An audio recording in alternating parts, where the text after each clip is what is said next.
साम्यवादी पाश्चात्या देशकारिणे श्री कृष्ण चैतन्य प्रभो नित्यानंद श्री अद्वैत गदाधर शिवासादि गौरा भक्त वृंद जय श्री कृष्ण चैतन्य प्रभो नित्यानंद श्री अद्वैत गदाधर शिवासादि गौरा भक्त वृंद हरे कृष्णा कृष्णा कृष्णा हरे हरे हरे राम राम राम हरे हरे हरे कृष्णा कृष्णा कृष्णा हरे हरे हरे राम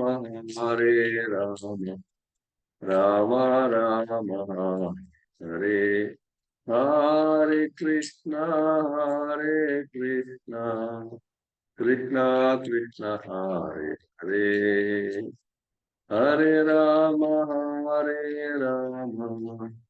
राम राम हरे हरे हरे कृष्णा कृष्णा कृष्णा हरे हरे हरे राम राम राम हरे हरे हरे कृष्ण कृष्ण कृष्ण हरे हरे हरे राम राम राम हरे हरे हरे कृष्ण कृष्ण कृष्ण हरे हरे हरे राम राम राम हरे हरे जय प्रभुपदा जय प्रभुपदा जय प्रभुपदा जय प्रभुपदा जय गुरुदेवा जय गुरुदेवा जय गुरुदेवा जय गुरुदेवा निताय गौर हरि बोल हरि बोल हरि बोल निताय गौर हरि बोल निताय गौर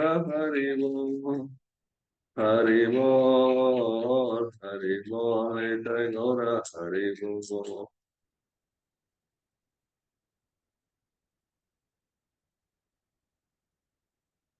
गोष्वाद परमहंस परिव्राज आचार्य स्तोत्र श्रीमती जी प्रताप महाराज की जय। श्रीपाद परमहंस परिव्राज आचार्य स्तोत्र श्री भक्त वेदांत स्वामी श्री प्रभुपाद की जय। अनंत कोटि वैष्णव वृंद के जय। नमाचार्य श्री हरदास ठाकुर की जय। प्रेम से कहो श्री कृष्ण चैतन्य प्रभु नित्यानंद श्री अद्वैत गदाधर श्रीवासादि गुरु भक्त वृंद की जय। श्री श्री राधा कृष्ण गोपिनाथ श्याम कुल राधा कुल गिरि गोवर्धन के जय। मथुरा वृंदावन धाम के जय। वैष्णव देव धाम के जय। नंदमाय के जय। भक्ति देव तुलसी महारानी के जय। समय भक्त वृंद के जय। नाम संकीर्तन गिरि के जय। गुदाम हरे कृष्ण महावंश के जय। निताय गौर सीतानाथ प्रेमानंदे हरि हरि बोल।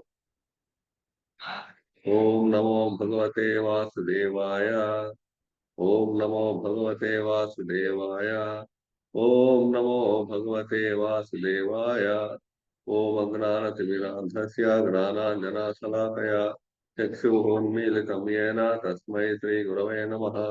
श्रीचैतन्यमनोभीष्टं स्थापितं येन भूतले स्वयं रूपकदामह्यं ददाति सुपदान्तिकं वन्देऽहं श्रीगुरो श्रीयुतापदकमलं श्रीगुरोन् वैष्णवांश्च श्रीरूपं साग्रजातं सहगण रघुनाथान्वितं तं सजीवं साद्वैतं सावधूतं परिजनसहितं कृष्णचैतन्यदेवं श्रीराधा कृष्णपादान् सहगण ललिता श्रीविशाखान्वितांश्च हे कृष्णा करुणा सिन्धो दीनबन्धो जगत्पते गोपेश गोपिका कान्ता राधा कान्ता नमोऽस्तुते तप्त कांचन गौरांगी राधे वृंदावनेश्वरी वृषभानुसुते देवी प्रणमामि हरिप्रिये वाञ्छाकल्पतरुभ्यश्च कृपा सिन्धुभ्य एव च पतितानां पावनेभ्यो वैष्णवेभ्यो नमो नमः। జయ శ్రీకృష్ణ చైతన్య ప్రభు నిత్యానంద శ్రీ అద్వైత గదాధర శ్రీవాసాది గౌరభక్త వృంద హరే కృష్ణ కృష్ణ కృష్ణ హరే హరే హరే రామ రామ రామ హరే హరే. ముఖం కరోతి వాచాలం మంగళం గంగాయతే గిరిం యత్కృపాతమహం వందే శ్రీగురుం దీనతారిణం పరమానంద మాధవం శ్రీ చైతన్యం ఈశ్వరం హరి ఓం తత్సత్. హరే కృష్ణ. అందరికీ వాయిస్ క్లియర్ గా ఉందా? ఉంది ప్రభుజీ. హరే కృష్ణ ప్రభుజీ, ప్రణామాలు. హరే కృష్ణ. హరే కృష్ణ. హరే కృష్ణ. ప్రణామాలు మాతాజీ. ప్రణామాలు ప్రభుజీ. సో హరే కృష్ణ. ఈరోజు మనం శరణాగతి అనే అంశం మీద చర్చించుకుంటున్నాం. లాస్ట్ 2 వారాల పాటు మనం శరణాగతి యొక్క నిర్దేశములు అంటే శరణాగతి ఏ విధంగా పొందాలి, వాటి యొక్క నిర్దేశములు అంటే ఒక్కొక్క నిర్దేశం ఏ విధంగా చెప్పబడింది. మొదటిది మనం ఏం చెప్పుకున్నాం, మొదట శ్రీకృష్ణుని మీద పూర్తిగా ఆధారపడడం, complete dependency on the lord Krishna. రెండోది భక్తి మార్గంలో అనుకూలమైనవి మనం స్వీకరించడం, ప్రతికూలమైనవి విసర్జించడం, అంటే వాటిని మనం అనుసరించాం అన్నమాట. అది మూడోది. భక్తి మార్గంలోకి ప్రతికూలమైనవి విసర్జిస్తాం, మూడోది. రెండోది భక్తి మార్గం అనుకూలమైనవి మనం స్వీకరిస్తాం. సో ఈ లాస్ట్ వీక్ లో మనం ఈ 2 విషయాలు చర్చించుకున్నాం. మొదటి వారంలో ఈ శ్రీకృష్ణుని మీద మనం పూర్తిగా ఆధారపడి ఉన్న విషయం గురించి మనం చర్చించుకున్నాం. ఈ రోజు మనం శ్రీకృష్ణుడే మనకి రక్షకుడు, అంటే శ్రీకృష్ణుడు మాత్రమే మనకి రక్షకుడు అనే ఒక విషయాన్ని గురించి మనం చర్చించుకుందాం. ఇవాళ ఈరోజు టాపిక్ మనం ఏ విధంగా మన నిజ జీవితంలో, మన రోజువారీ జీవితంలో ఏ విధంగా మనం దీన్ని అర్థం చేసుకోబోతున్నాం, శాస్త్రాలు మనకి ఏ విధంగా ఈ విషయాల గురించి మనకి వివరంగా చెప్తున్నాయి, అలాగే శ్రీకృష్ణుడు మాత్రమే మనకి రక్షకుడు అనే ఒక పూర్తి విశ్వాసం మన హృదయంలో రావాలి. ఎందుకు అలా ఆ విధంగా హృదయంలో మనకి రావాలి అనే విషయాన్ని మనం చర్చించుకుందాం. ఫస్ట్ ఆఫ్ ఆల్, శ్రీకృష్ణుడు మాత్రమే మనకి రక్షకుడు అనే ఒక విషయం అంటే జనరల్ గా మనం ఏమనుకుంటాం, సాధారణంగా ఎవరన్నా జస్ట్ శ్రీకృష్ణుడు మాత్రమే మనకి రక్షకుడు అంటే దాని అర్థం మనం ఏమనుకుంటాం, సాధారణంగా అందరం కూడా శ్రీకృష్ణ భగవానుడు మనల్ని రక్షిస్తాడు అని అనుకుంటాం. ప్రధాన ఏ విధంగా రక్షిస్తాడు అనుకుంటాం, అంటే కష్టం వచ్చినప్పుడు ఆ కష్టాలు తీర్చేస్తాడు, ఏదైనా కోరుకున్నప్పుడు వెంటనే కోరికలు ఇచ్చేస్తాడు అనే విషయాల మీద ఎక్కువ అడుగుతూ ఉంటాం, అలాగే భావిస్తాం కూడా. సో భగవంతుడు అంటే మన కష్టాలు ఉన్నప్పుడు రక్షిస్తాడు, మన కోరికలు ఇచ్చేస్తాడు. సో కోరికలు తీరుస్తాడు అంటే రక్షించడం, కోరికలు తీర్చడం అనేది అది రక్షించడం కాదు. కోరికలు తీర్చడం అంటే మరి జస్ట్ లైక్ ఎ ఫాదర్, తండ్రి కొడుకు కోరికలు తీరుస్తాడు. కొడుకు ఏదో కోరుకుంటాడు, ఆ కోరికలు తండ్రి తీరుస్తాడు. సో అది రక్షణ కింద రాకపోవచ్చు పూర్తిగా,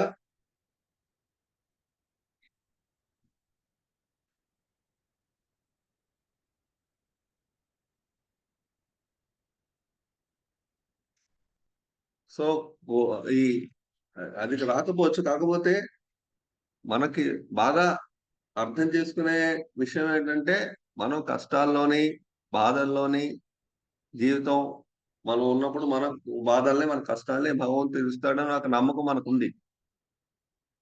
ఆ నమ్మకంతోనే మనం భగవంతు దగ్గరికి ఆశ్రయిస్తున్నాం. మనం మొదట్లో భగవంతు దగ్గరికి అందరూ ఏ విధంగా వస్తారు, ఆ నమ్మకంతోనే వస్తారు సాధారణంగా ప్రపంచంలో, ఈ భౌతిక ప్రపంచంలో. సో ఆ నమ్మకంతోనే అందరూ వస్తారు. ఇంకొంతమంది జనరల్గా ఇంకొంతమంది ఏమనుకుంటారంటే భగవంతుడు మన కష్టాలని తీర్చడానికే ఉన్నాడు అనుకుంటారు. ఏమనుకుంటారు? మనం భగవంతుడు అంటే మన కష్టాలను తీర్చడానికే ఉన్నాడు, ఆయనకి ఇంకో పనేమి లేదు, మన కష్టాలను మాత్రమే తీరుస్తూ ఉండాలి. సో అదే విధంగా ఈ జనరల్గా అందరూ అనుకుంటారు. కొంతమంది చాలా మంది ఏంటంటే మన కష్టాలను తీరిస్తేనే భగవంతుడు, లేకపోతే భగవంతుడు లేడు అనే ఒక విధంగా కూడా మనం అందరం అనుకుంటాం. కొంతమంది అనుకుంటారు అంటే భగవంతుడు కృష్ణుడు మన కష్టాలను తీరుస్తూనే ఉండాలి. అందరూ ప్రపంచంలో చాలా మంది కష్టాలు పడుతూనే ఉన్నారు, ఆయన పని ఏమిటంటే అలా కష్టాలు తీరుస్తూ ఉండడమే. తీర్చలేకపోతే ఆయన భగవంతుడు కాదు, లేకపోతే భగవంతుడు లేడు మనం జనరల్గా మనం అనుకుంటాం. సో అంటే భగవంతుడి పని కష్టాలు తీర్చడం, లేకపోతే సుఖాలను ఇవ్వడం. సో ఈ విధంగా మనము ఎప్పుడైతే మన జీవితాన్ని, మన జన్మని, మనల్ని ఈ భౌతిక శరీరంతో మనం పోల్చుకుంటామో మన విధంగా ఆలోచిస్తాం. యాక్చువల్గా మనం భౌతిక శరీరం కాదు, అది మనకి భగవద్గీతలోనే భగవంతుడు కృష్ణుడు మొదట్లోనే చెప్పాడు మనకి, మనం నువ్వు ఈ శరీరానివి కాదు అని. నువ్వు శరీరానివి కాదు అన్నప్పుడు ఈ శరీరం కొన్ని సంవత్సరాల్లో వెళ్ళిపోతుంది. ఇది వెళ్ళిపోయిన తర్వాత మనం ఎవరో మనకు తెలియదు, మనం ఎక్కడికి వెళ్తామో కూడా మనకు తెలియదు. అలాంటప్పుడు ఈ శరీరానికి సంబంధించినవి కష్టాలు తీర్చినా ఏమిటి ఉపయోగం అనే డౌట్ కూడా మనకు వస్తుంది. సో ఈ కొన్నాళ్ళ పాటే ఉండే శరీరానికి ఏదైనా ఒక విషయం మనం జీవితంలో చేసినప్పుడు అది లాంగ్ టర్మ్ ప్లానింగ్ వేసుకున్నా మనం చేస్తాం, షార్ట్ టర్మ్ ప్లానింగ్ మనం చేయం కదా. అదే మనకి జీవితాంతం ఉపయోగపడే విషయాన్ని ఇల్లు కట్టుకుంటున్నాం అంటే జీవితాంతం ఉపయోగపడే విషయం కాబట్టి మనం కట్టుకుంటున్నాం. షార్ట్ టర్మ్ ప్లానింగ్ మనం చెయ్యం. లాంగ్ టర్మ్ ప్లానింగ్ ఏంటి? మనం జీవులం, ఆధ్యాత్మిక జీవులం, ఈ శరీరాన్ని కాదు, ఈ ఆధ్యాత్మిక జీవులం కాబట్టి ఆధ్యాత్మిక జీవులం కోసం, మన ఆధ్యాత్మిక జీవితం కోసం మనం ఏం చేస్తాం, దాని మీద మనం లాంగ్ టర్మ్ ప్లాన్ పెట్టుకుంటే అప్పుడు కృష్ణుడు మన కష్టాలని తీస్తేనే భగవంతుడు అనే విషయం మనకి అనిపించదు. ఈ శరీరంతో పోల్చుకుంటేనే మనకి కృష్ణుడు కష్టాలు తీర్చాలనే ఒక విధమైన ఆలోచన మనకు వస్తుంది. సో అది ఫస్ట్ పాయింట్. ఇంకోటి ఏంటంటే, ఇంకో విషయం మనం తెలుసుకోవాలి ఇక్కడ, భగవంతుడు కష్టాలని మన ఎప్పుడు మన ఆపదలో రక్షిస్తాడు అంటే దానికి చాలా చాలా విధాలుగా ఆ విషయాన్ని మనం ఆలోచించాలి. దానికి ఎగ్జాంపుల్స్ ఉన్నాయి. అలాగే దానికి ఆ విషయానికి ఆయన అసలు ఏ విధంగా ఈ విషయంలో ఏ విధంగా ఆయన యాక్ట్ చేస్తాడు, ఈ విషయంలో ఏ విధంగా అయినా వ్యవహరిస్తాడు అనే విషయం గురించి మనం డిస్కస్ చేద్దాం ఇవాళ. కష్టాలని తీర్చాలనే విషయం ఏ విధంగా అయినా ఈ విషయంలో ఆయన వ్యవహరిస్తాడు. సో ఫస్ట్ ఈ యొక్క టాపిక్ శరణాగతి అనే ఒక అంశంలో ఈ ఒక టాపిక్, శ్రీకృష్ణుడే మనకి రక్షకుడు అని. శరణాగతి అంటే అర్థం ఏంటంటే, శరణాగతి అంటే నేను పూర్తి విశ్వాసంతో శ్రీకృష్ణుని శరణం వేడుతున్నాను, నాకు శ్రీకృష్ణుడు తప్పగా రక్షణ కల్పిస్తాడు అని తలచి మనం కృష్ణుని శరణం వేడడం, దీన్నే శరణాగతి అని అంటాం. శరణాగతి అంటే ఏంటి? కృష్ణుడి మీద పూర్తి నమ్మకం, పూర్తి విశ్వాసం. నాకు కృష్ణుడు తప్పగా రక్షణ కల్పిస్తాడు. ఏ విధమైన రక్షణ కల్పిస్తాడు అనేది మనం డిస్కస్ చేద్దాం. అది చాలా పెద్ద టాపిక్. ఏ విధమైన రక్షణ కల్పిస్తాడు అనే విషయాన్ని మనం డిస్కస్ చేద్దాం, అంటే డీటెయిల్ గా డిస్కస్ చేద్దాం ఆ విషయాన్ని. అసలు శ్రీకృష్ణుడు మనకి రక్షణ కల్పిస్తాడు అని మనకి విశ్వాసం అనేది ఉండాలి. ఎలాంటి రక్షణ కల్పిస్తాడు, ఏ విధంగా రక్షణ కల్పిస్తాడు, మనకు నచ్చినట్టు చేస్తాడా, ఆయనకి నచ్చినట్టు చేస్తాడా, ఇవన్నీ మనం సరిగా అర్థం చేసుకుంటే అప్పుడు మనకి విషయం బాగా అర్థం అవుతుంది. సో శ్రీకృష్ణుడే పూర్తి విశ్వాసంతో మనకి శరణం నేను వేడుతున్నాను, నాకు ఆయన తప్పగా రక్షణ కల్పిస్తాడని శరణాగతి మనం 100% హృదయంతో శరణాగతి వేడాలి. మామూలుగా చెప్పడం కాకుండా హృదయంలో పూర్తి విశ్వాసం ఆ విషయమే మనకు ఉండాలి. ఇంకో విషయం ఏంటంటే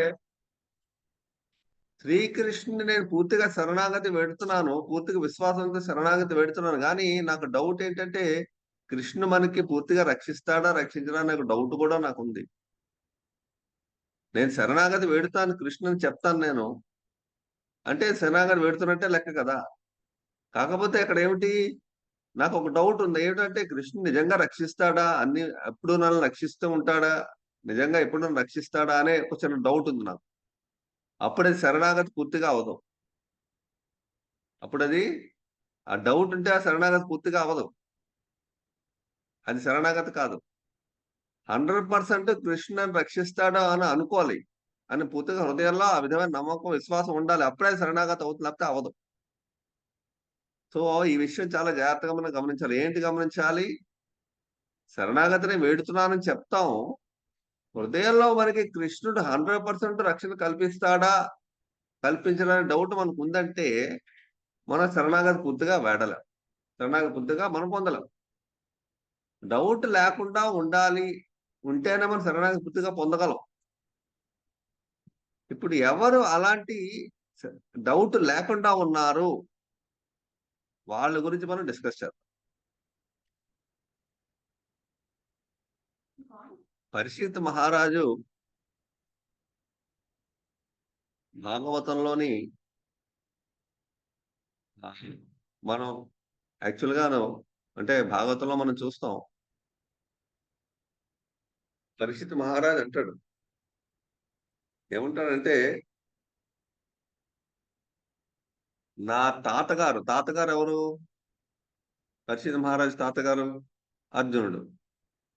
అర్జునుడు తాతగారు ఆయన ఒక చేప లాంటి వాడు, అంటే పెద్ద చేప లాంటి వాడు. ఆయన యుద్ధంలో దిగాడు. ఆయన మహాభారత యుద్ధంలోకి వెళ్ళినప్పుడు ఆయన ముందు భీష్మాచార్యులు, ద్రోణాచార్యులు, కర్ణ ఇలాంటి పెద్ద పెద్ద తిమింగలాలు ఆయన ఎదురుగుండా యుద్ధానికి చేయడానికి ఆయనతో పాటు యుద్ధం చేయడానికి వచ్చాయి. అంటే మనకి ఆ పోల్చడం ఏ విధంగా ఉందంటే మహాభారతంలోని భాగవతంలో కూడాను భీష్మాచార్యులు ద్రోణాచార్యులు తిమింగలాలతో పోల్చడం జరిగింది. అర్జునుడిని పెద్ద చేప కింద పోల్చడం జరిగింది, తిమింగలాలతో పోల్చడం జరగలేదు. అంటే ఏంటి, ఈ విధంగా ఎందుకు జరిగిందంటే తిమింగలాలు పెద్ద చేపలనే మింగేస్తాయి. తిమింగలం పెద్ద చేపనే మింగేస్తుంది. అంటే తిమింగలం ఒక సైజు ఎంత ఉంటుందో ఆలోచిద్దాం. కాకపోతే తిమింగలాలు ఎక్కడ ఉంటాయి? సముద్ర గర్భంలో ఉంటాయి. పైకి జల్లగా రావు అవి, సముద్ర గర్భంలోనే ఉంటాయి అవి. అంటే కింద ఉంటాయి, అంటే బాగా కింద లోపల ఉంటాయి అని మనం వింటాం సముద్రంలో, అని పైకి రావు అవి. కాకపోతే ఆ తిమింగలాలు పెద్ద పెద్ద చేపల్ని మింగగలవు అవి. సో అలాంటి తిమింగలాలు ద్రోణాచార్యులు, భీష్మ అలాంటి తిమింగలాలు అయిన ద్రోణ భీష్మాచార్యులు ఈజీగా నా తాతగారైన అర్జున్ని ఈజీగా చంపగలరు. కాకపోతే కృష్ణుడు అనుగ్రహం నా తాతగారు అర్జున్తో ఉండడం వల్ల వాళ్ళు ఏమీ చేయలేకపోయారు. అంటే ఏంటి, ఇక్కడ అర్థం ఏంటి? ఇక్కడ ఏమర్థమవుతుంది? కృష్ణ అనుగ్రహం ఉండడం వల్ల అర్జున్ని వాళ్ళు ఏమి చేయలేకపోయారు. అర్జున్కి ఏం అవ్వలేదు. యాక్చువల్గా కర్ణుడు చాలా చాలా పవర్ఫుల్. కర్ణుడు చాలా పవర్ఫుల్ అని చెప్తారు. ద్రోణాచార్యులు, భీష్మాచార్యులను ఎవరూ ఓడించలేరు. ఈవెన్ పరశురాముడే ఓడించలేకపోయాడు. ద్రోణాచార్యులు కూడా అర్జునుడి కన్నా చాలా యోధవీరులు. ఆయన అర్జునుడిని ఈజీగా ఓడించగలరు. అయినా సరే వాళ్ళెవరు అర్జునుడిని ఏమీ చేయలేకపోయారు. ఎందుకు అంటే ఇక్కడ విషయం ఏంటంటే సారాంశం ఏమిటంటే కృష్ణుడు ఎవరినైనా రక్షించాలి అనుకున్నాడంటే వాళ్ళెవరూ సంహరించలేరు. కృష్ణుడు అనుగ్రహం ఎవరి మీదైనా ఉంది అంటే వాళ్ళెవరూ సంహరించలేరు అని క్లియర్ గా మనకి భాగవతం చెప్తుంది. ఎవరినైనా కృష్ణుడు సంహరించాలి అనుకుంటే వాళ్ళెవరూ రక్షించలేరు. దుర్యోధనుడు భీష్ముడి మీద పూర్తి నమ్మకం కలిగి ఉన్నాడు. భీష్ముడిని ఎదురుగుండా ఎల్లప్పుడూ యుద్ధం ఎవరు చేయలేరు అనే నమ్మకం దుర్యోధనుడికి ఉంది. అది కరెక్ట్ కూడా. కానీ ఏం జరిగింది? కృష్ణుడు ఏమనుకున్నాడు? భీష్ముడు చనిపోవాలి, మరణించాలి అనుకున్నాడు. భీష్ముడు మరణించాడు. ద్రోణాచార్యులు మరణించాడు. దుర్యోధనుడు ఎంతో ప్లాన్ చేశాడు జయద్రథుడిని చంపకుండా. అర్జునుడు జయద్రథుడి మీద ఎంతో ఆ ముందు రోజు అభిమన్యుని చంపినందుకు అర్జునుడు ఆ రోజు రాత్రి శపథం పూనుకుంటాడు. ఏం పూనుకుంటాడు? రేపు సాయంత్రం సూర్యాస్తమం లోపల నేను సంహరించకపోతే నా అంతటి నేనే ఆత్మహత్య చేసుకుంటాను, నా అంతటి నేనే ఆత్మహత్య చేసుకుని మరణిస్తాను. అర్జునుడే శపథం చేస్తాడు, అగ్ని శపథం చేస్తాడు. అంటే రేపు సాయంత్రం లోపల తప్పనిసరిగా జయద్రథుడిని చంపి తీరాలి, లేకపోతే అర్జునుడే తనంతట తానే సంహరించుకుంటాడు. అర్థం ఏంటంటే మహాభారత యుద్ధం రేపు సాయంత్రం లోపల పూర్తిగా అయిపోయింది.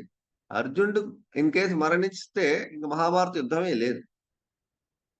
సో ఇంకేముంది? దుర్యోధనుడికి చాలా ఆనందం. రేపు సాయంత్రం లోపల నేను జయద్రథుడిని రక్షించగలిగానంటే సూర్యాస్తం లోపల నాకు ఇంకా నా ఈ యొక్క మహాభారత యుద్ధం రేపు సాయంత్రం క్లోజ్ అయిపోతుంది. ఇంకా కృష్ణుడు ఇంకా ఎవరు ఏమీ చేయలేరు. అర్జునుడు శపథం చేశాడు కదా. అర్జునుడు లేకపోతే పాండవుల సెట్ చేసిన వాళ్ళు ఎవరు లేరు ఈజీగా. ఎందుకు? కృష్ణుడు ఇంకేం చేయడు అర్జునుడు లేకపోతే. అందువల్ల ఆ విధంగా పూర్తి నమ్మకంతో దుర్యోధనుడు ఉన్నాడు. ఆ జయద్రథుడిని ఎంతో వ్యూహం పన్ని ఎవరికి కనబడకుండా ఎక్కడో దాచాడు తీసుకెళ్ళి. ఎన్నో వేల లక్షల సైన్యాల్ని అడ్డుగా పెట్టి ఎంతో వ్యూహం పని లోపల తీసుకొచ్చి పెట్టాడు దుర్యోధనుడు. అదే కాదు, అది పెట్టడమే కాకుండా మహాయోధులైన ఇద్దరిని జయద్రథుడికి అంటే ఆ అర్జునుడికి ఆ పొద్దున్నుంచి సాయంత్రం వరకు కూడా అర్జునుడిని పూర్తిగా యుద్ధరంగం నుంచి నెమ్మదిగా అర్జునుడిని అలాగా వాళ్ళిద్దరూ చాలా పవర్ఫుల్ పర్సనాలిటీస్. వాళ్ళిద్దరూ అర్జునుడిని యుద్ధరంగం నుంచి దూరంగా యుద్ధం చేస్తూ తీసుకెళ్లిపోయారు. అందువల్ల అర్జునుడు యుద్ధరంగం నుంచి దూరం వెళ్ళిపోయాడు. పొద్దు నుంచి మధ్యాహ్నం సాయంత్రం వరకు వాళ్ళతోనే యుద్ధం అయిపోయింది అర్జునుడికి. టైం లేదు. అక్కడి నుంచి మళ్ళీ యుద్ధరంగానికి వచ్చి ఎన్నో లక్షల సైన్యం వ్యూహాలు పని ఆ వ్యూహాల మధ్యలో జయద్రథుడు పోయి వీళ్ళందరినీ మళ్ళీ చంపి ఆ వ్యూహాలని దాటుకుని జయద్రథుడిని సంహరించారు. ఈ లోపల సూర్యాస్తమం ఎలాగా గ్యారంటీగా అయిపోతుంది. ఇంకా అర్జునుడికి ఇంకో మార్గం లేదు. అలాంటి పరిస్థితుల్లో కృష్ణుడి యొక్క అనుగ్రహం దొరికింది నా తాతగారికి. ఆ విధంగా కృష్ణ అనుగ్రహం వల్లే కృష్ణుడు చేసిన ఈ తన చక్రం అడ్డుపెట్టి శోష చక్రం అడ్డుపెట్టి సూర్యాస్తమం క్రియేట్ చేస్తాడు ఆకాశంలోనే. ఒక క్షణంలో సూర్యాస్తమం ఎప్పుడైతే క్రియేట్ చేస్తాడో సృష్టిస్తాడో ఆకాశంలో ఏం చేస్తాడు? సూర్యాస్తమం అంటే గ్రహణం లాంటి సృష్టిస్తాడు. మనందరికీ తెలుసు. చక్రాన్ని అడ్డుపడతాడు. అడ్డుపట్టగానే సూర్యుడు ఇంకా కాంతి పోగానే సూర్యాస్తం అయిపోయింది అనుకుని వెంటనే జయద్రథుడు దుర్యోధనుడు వీళ్ళందరూ చాలా ఆనందంగా ఇంక అయిపోయింది మహాభారత యుద్ధం అని చెప్పి జయద్రథుడు రక్షించగలిగాని అని చెప్పి చాలా ఆనందపడతాడు దుర్యోధనుడు. వెంటనే జయద్రథుడు ఏం చేస్తాడు? ఆ వ్యూహం నుంచి బయటకు వచ్చేస్తాడు. అర్జునుడు ఎదురుగా వచ్చి నిలబడతాడు. అప్పుడు కృష్ణుడు ఏం చేస్తే తిరిగి చక్రాన్ని తీసేస్తాడు. సో భగవంతుడి కృష్ణుడి అనుగ్రహం. అందుకే బెంగాలీలో ఒక సామెత ఉందంట, కృష్ణ మారే రాకేకో రాకే మారే కృష్ణకో. బెంగాలీలో ఆచార్యులు ప్రభా చెప్తూ ఉంటారు, భక్తి ఠాకూర్ కూడా చెప్తూ ఉంటారు, కృష్ణ మారే రాకే, ఎప్పుడైతే కృష్ణ చంపాలి అనుకున్నాడో వాళ్ళని ఎవరు రక్షించలేరు. అలాగే కృష్ణ ఎవరు రక్షించాలనుకున్నాడో అర్జున్ని కుంతీదేవికి కృష్ణుడు చెప్పాడు. ఏం చెప్పాడు? మహాభారత యుద్ధంలో నీ 5 కొడుకుల్ని నేను నీకు 5 కొడుకులు, నీ 5 కొడుకుల్ని నీ కొడుకులు 5 నేను తప్పనిసరిగా మహాభారత యుద్ధంలో సంహరించకుండా కాపాడుతాను, వాళ్ళని నేను వెనక్కి తీసుకొస్తాను నేను అని కృష్ణుడు మాట ఇస్తాడు కుంతీదేవి. కానీ కుంతీదేవికి ఎంతమంది కొడుకులు? 5 కాదు, 6 కర్ణుడితో కలిపి. ఆయన 5 నేను సంహరించకుండా నేను రక్షిస్తానని చెప్పి కృష్ణుడు మాట ఇచ్చాడు. 5గురిని వెనక్కి తీసుకొచ్చాడు. కర్ణుడు వెళ్ళిపోయాడు. సో కృష్ణుడు ఏమనుకోండి, 5గురిని రక్షించాలనుకో 5గురిని రక్షించాడు. అందుకేమిటి, it is by the grace of Krishna Pandavas are saved అని క్లియర్ గా. అంటే ఏంటి, ఎందుకు అలా చేశాడు కృష్ణుడు అంటే దానికి కారణం ఏంటి? దానికి కారణం ఏంటంటే పాండవులు పూర్తిగా కృష్ణుని శరణాగతి వేడారు. 100% కృష్ణుని పాండవులు శరణాగతి వేడారు కాబట్టి, పూర్తిగా శరణాగతి వేడారు కాబట్టి, మనం ఇదే విషయాన్ని మనం ఆలోచిస్తే పాండవుల్ని కృష్ణుడు ప్రతి క్షణంలోనే వాళ్ళకి అనేక వాళ్ళ చిన్నప్పటి నుంచే చాలా ప్రాబ్లమ్స్ ఫేస్ చేశారు. హస్తినాపురంలో అన్ని సమయాల్లో కృష్ణుడు వాళ్ళని రక్షిస్తూనే ఉన్నాడు. అన్ని సమయాల్లో కృష్ణుడు వాళ్ళని రక్షిస్తూనే ఉన్నాడు. అంటే ఎన్నోసార్లు వాళ్ళ ప్రాణానికే ముప్పు వచ్చింది, అయినా సరే కృష్ణుడు వాళ్ళని రక్షిస్తూనే ఉన్నాడు. ఎందుకు అంటే కృష్ణుడు పూర్తి శరణాగతి వేడుకున్నారు కాబట్టి. దాని అర్థం ఏంటంటే కృష్ణుడి మీద పూర్తి విశ్వాసం కలిగి కృష్ణుడు మనల్ని రక్షిస్తాడు అనే పూర్తి విశ్వాసంతో వాళ్ళు ఉన్నారు కాబట్టి వాళ్ళ హృదయంలో కృష్ణుడు ఏమో రక్షించడేమో అనే ఒక డౌట్, సంశయం, సందేహం వాళ్ళలో లేదు. అది ఉంటే శరణాగతి వందలు పోయి ఉండేవాళ్ళు. అది లేదు కాబట్టి మనకి కూడా మన జీవితంలో కృష్ణుడు మనం రక్షిస్తాడు అనే నమ్మకం ఉండాలి. కానీ ఇక్కడ పాయింట్ ఒకటి మనం గ్రహించాలి. కృష్ణుడి మీద పూర్తి విశ్వాసం ఉండి శరణాగతి కృష్ణుడు రక్షిస్తాడని నమ్మకం 100% వాళ్ళకు ఉన్నా సరే వాళ్ళకి కష్టాలు వస్తూనే ఉన్నాయే. కృష్ణుడు ఏమన్నాడు, కృష్ణుడి మీద పూర్తి శరణాగతి పొందారు, వాళ్ళకి నమ్మకం ఉన్న 100% నమ్మకం ఉన్నా వాళ్ళ కష్టాలు ఓదార్చట్టు వస్తూనే ఉన్నాయి. మరి కృష్ణుడి మీద ఏమిటి నమ్మకం? వాళ్ళకున్న నమ్మకం ఎలా పనిచేసింది? పనిచేయలేదు. మనం అలా అనుకుంటాం. వాళ్ళు ఇంకా ఎందుకంటే కష్టాలు పడుతున్నారు, భగవంతుడే రక్షిస్తాడు అంత కాన్ఫిడెంట్ గా నమ్మకంగా వాళ్ళు ఉన్నారే అని మనం మన మన మన ఫ్రెండ్స్, మన బంధువులు, మనం ఏమంటాం, ఈ చాలా కష్టాలు జీవితంలో వాళ్ళు పడుతున్నారండి, భగవంతుడు రక్షిస్తాడని వాళ్ళు చెప్తున్నారు. వాళ్ళే అంటున్నారు కానీ వాళ్ళకి ఇప్పుడు వద్దంతో కష్టం వస్తున్నా ఉంది. ఏం రక్షిస్తున్నాడు భగవంతుడు వాళ్ళని మనం అను. అవునా? అందువల్ల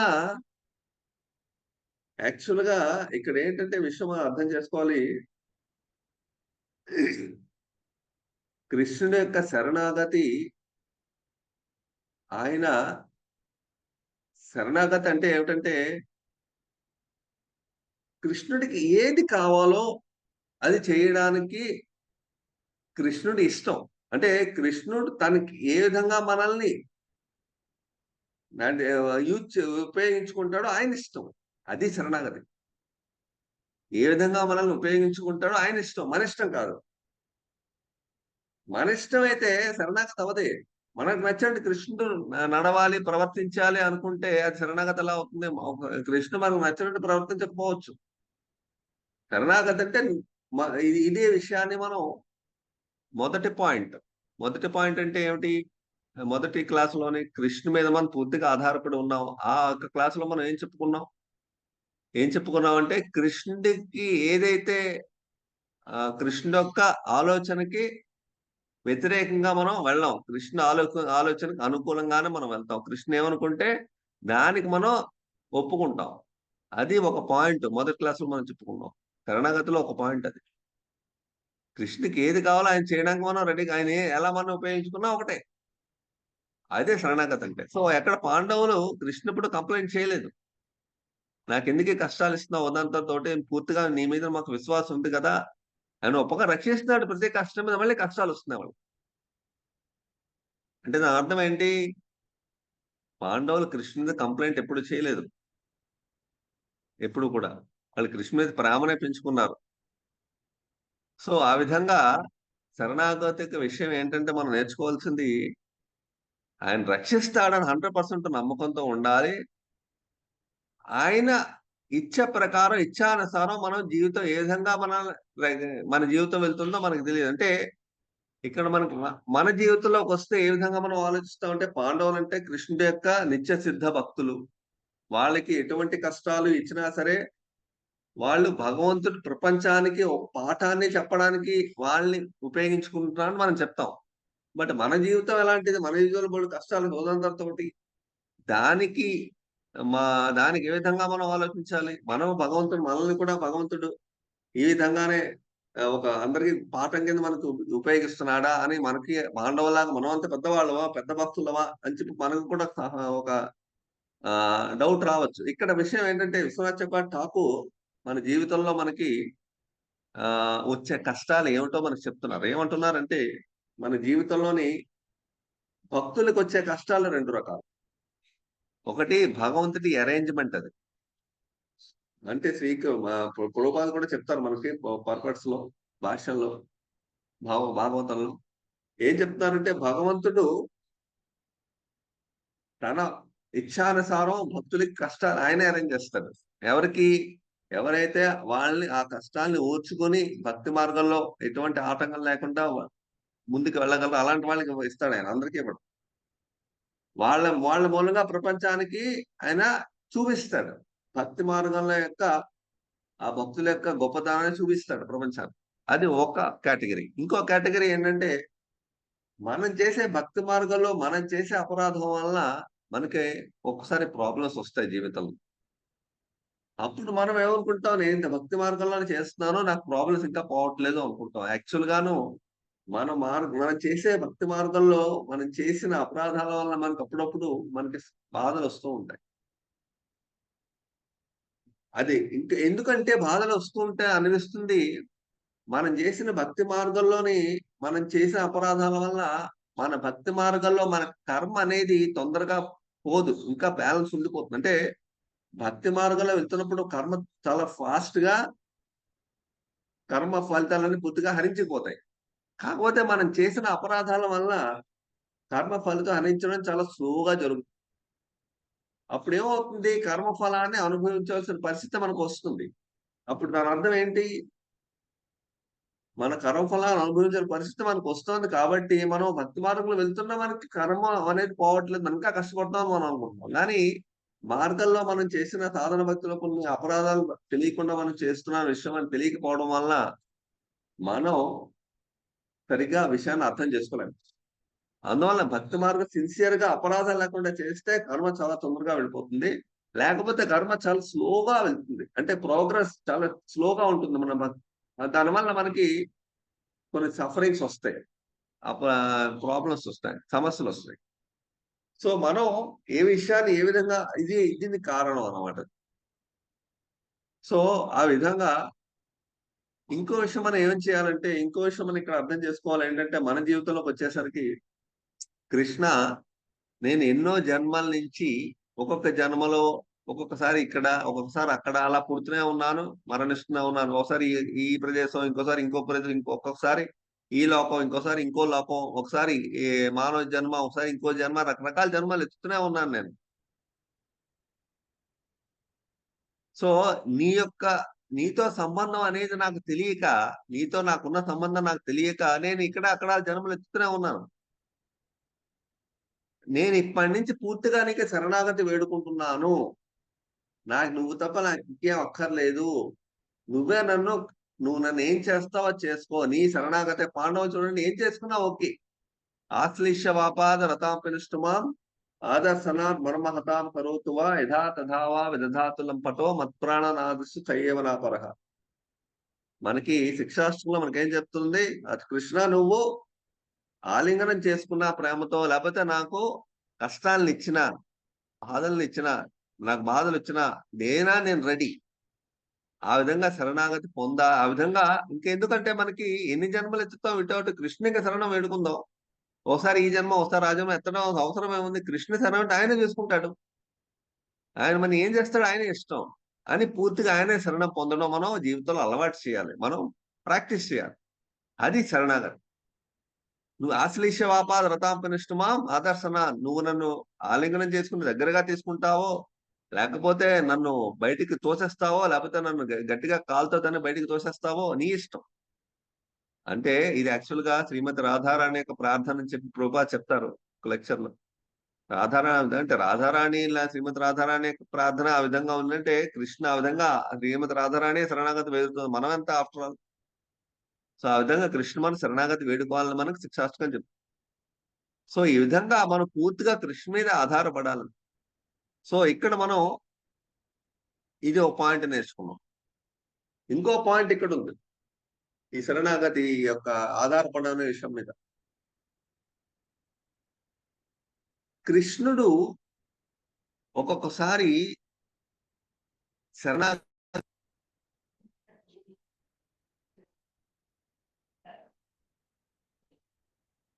హరే కృష్ణ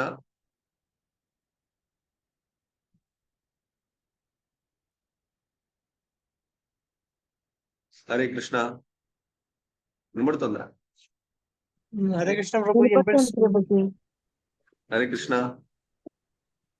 వినపడుతోంది ప్రభుజీ.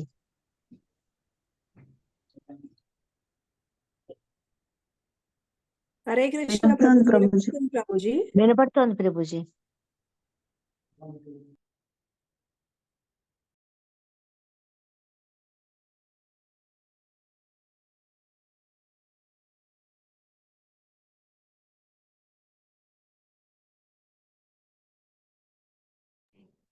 హరే కృష్ణ హరే కృష్ణ ప్రభుజీ. వినపడుతుంది ప్రభుజీ. ఓకే.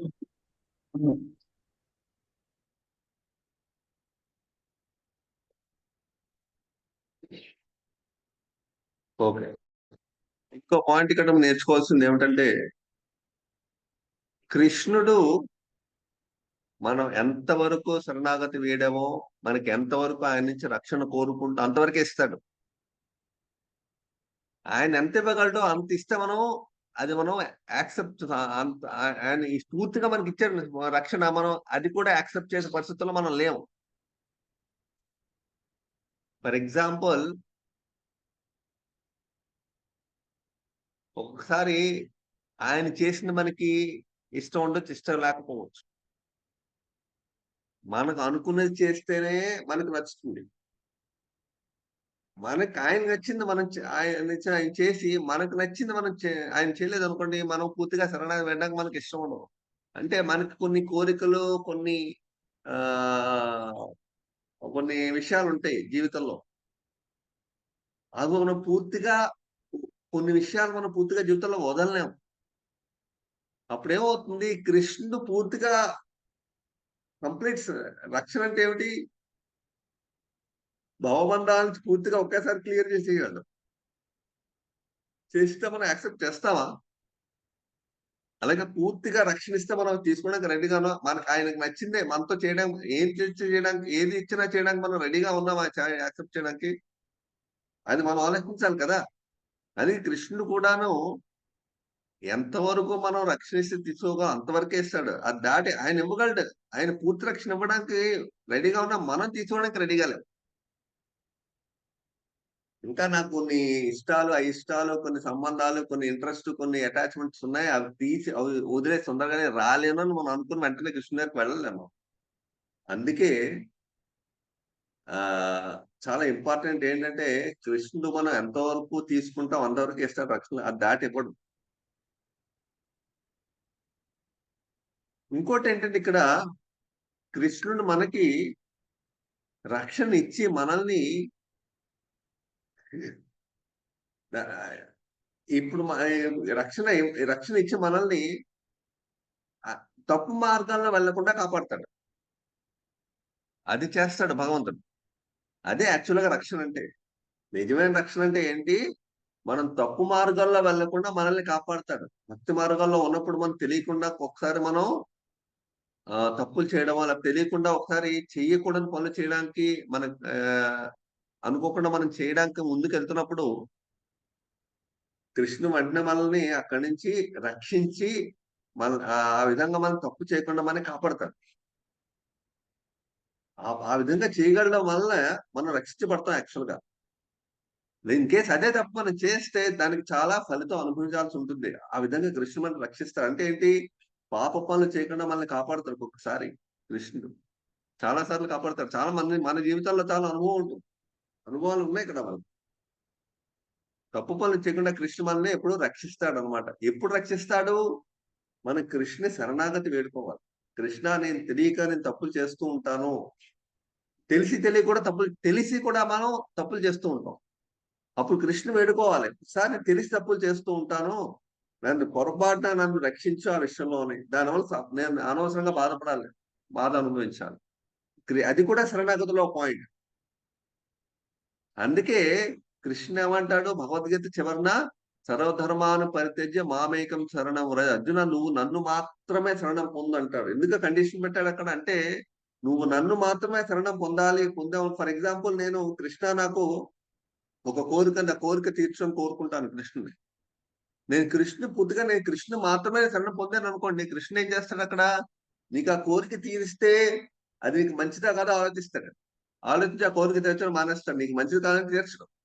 అప్పుడు ఏంటి, కృష్ణ కోరిక తీర్చలేదు, నేను కృష్ణ ప్రార్థిస్తున్నాను కోరిక తీర్చమని, కానీ నేను కృష్ణ కోరిక తీర్చట్లేదు మనం అనుకుంటాం. కానీ యాక్చువల్గా కృష్ణుడు ఆలోచించి నీకు మంచిది, ఆ కృష్ణ విధంగా నేను రక్షిస్తే, ఆ కోరిక తీర్చకుండా రక్షిస్తే అది నీకు మంచిదా కాదా అని మనం, అది కృష్ణ ఆలోచించి ఆ పని చేస్తాడు. దానివల్ల మనం రక్షిస్తున్నాడు అనమాట. ఆ విధంగా మనల్ని తప్పు పనులు చేయకుండా కాపాడుతున్నాడు అనమాట. ఇది చాలా భగవంతుడు చేసేది ఇదే. కష్టాల్లో ఉంటే రక్షించడం అనేది ఒక ఎత్తు. దానికన్నా ఇంపార్టెంట్ ఏంటంటే, మనం సరియైన మార్గంలో గైడ్ చేయడం అనేది, మార్గదర్శనం చాలా ఇంపార్టెంట్ భగవంతుడు. అది భగవంతుడు మనకు చేస్తాడు. అందుకే ఆ విధంగా మనం భగవంతుడు ఎప్పుడు కొనుక, కృష్ణ నాకు ఏ మార్గంలో వెళ్ళాలో తెలియదు, తప్పు చేస్తున్నాను కరెక్ట్ చేస్తున్నాను నాకు తెలియదు, నువ్వే నన్ను సరైన మార్గంలో దారి చూపించు, నన్ను నడిపించు. అర్జునుడు ఏం చేశాడు మహాభారత యుద్ధం మొదట్లో, దుర్యోధనుడు అది ఇద్దరు వచ్చారు కృష్ణుడి దగ్గరికి ద్వారకి సహాయం కోరడానికి కృష్ణుని. అప్పుడు అర్జునుడు ఏమన్నాడు కృష్ణుడితో, నాకు నీ సైన్యం అక్కర్లేదు, నీ నారాయణ సైన్యం ఏమో అక్కర్లేదు, నువ్వు ఒక్కడే వస్తే చాలు, నాకు ఇంకెవరూ అక్కర్లేదు, నువ్వు నా రథమే కూర్చుని నన్ను గైడ్ చేస్తే చాలు, ఇంకా నాకేం అక్కర్లేదు. అంటే ఏంటి, నేను పూర్తిగా సరెండర్ అయ్యాను అని అర్థం అక్కడే. ఆ విధంగా మనం నా జీవితంలోని మన జీవితంలో ఒక రథం లాంటిది అనమాట. ఆ రథం నడిపించేవాడు ఎవడు, కృష్ణుడే, కృష్ణ భగవానుడే. ఆ రథాన్ని, అర్జున రథాన్ని ఏ విధంగా నడిపించాడు, మన రథాన్ని కూడా ఆ విధంగా నడిపించాలి. ఎలా నడిపించాలి, మన శరణాగతి పొందితే అర్జునులాగా నడిపిస్తాడు. ఎలా నడిపిస్తాడు, నేను తప్పు చేస్తే మనల్ని వెనక్కి లాగుతాడు, తప్పు చేయకుండా సరైన మార్గం మళ్ళీ డైవర్ట్ చేస్తాడు. సో ఈ విధంగా మనల్ని మార్గదర్శనం చూపించమని అర్జునుడు కోరాడు. కాబట్టి అదే విధంగా మనం కూడా కృష్ణుని కోరుకోవాలి. అప్పుడు కృష్ణుడు, అదే శరణాగతి అంటే. కృష్ణుడికి తెలుసు మనకు మంచిదేదో మనకు తెలియదు. ముందు ఫ్యూచర్ లో, ఇప్పుడు నేను పని చేస్తున్నా, అది సరియైన కాదా అనే విషయం ఎవరికి తెలుసు, నాకు తెలియదు. ఎందుకంటే అది ఏ విధంగా అది టర్న్ అవుతుంది తర్వాత అనే విషయం మనం, ఇలా చేస్తే అలా అవుతుందని మనం ప్లాన్ చేసుకుని చేస్తాం. కానీ అది ఇంకో విధంగా టర్న్ అవుతుంది, అది మనకు తెలియదు. కృష్ణుడికి తెలుసు అది ఏ విధంగా టర్న్ అవుతుంది. ఈ సరియైన పని సరిగ్గా చేస్తామని మనం ముందుకెళ్తాం, కానీ తప్పుగా ఫలితం ఇంకో విధంగా వస్తుంది. అది భగవంతుడు తెలుసు, మనకు తెలియదు. అందువల్ల ఆయన్ని మట్టుకు శరణం అనడం చాలా ఇంపార్టెంట్. అందుకే కృష్ణుని మీద శరణాగతి చాలా ఇంపార్టెంట్ మన విషయంలో. అందుకే మన విషయంలో మనం చూస్తే, ప్రహ్లాదుడి కేసు మనం చూస్తాం. ప్రహ్లాదుడు ఏం చేశాడు, నిన్న కూడా ప్రహ్లాదుడి క్లాస్ జరిగింది. ప్రహ్లాదుడు ఏం చేశాడు, ఫుల్ గా ప్రొటెక్షన్, కృష్ణుకి పూర్తి శరణాగతి, పూర్తి రక్షణ పొందాడు. ఎలా పొందాడంటే, కృష్ణ పూర్తిగా శరణాగతి పొందాడు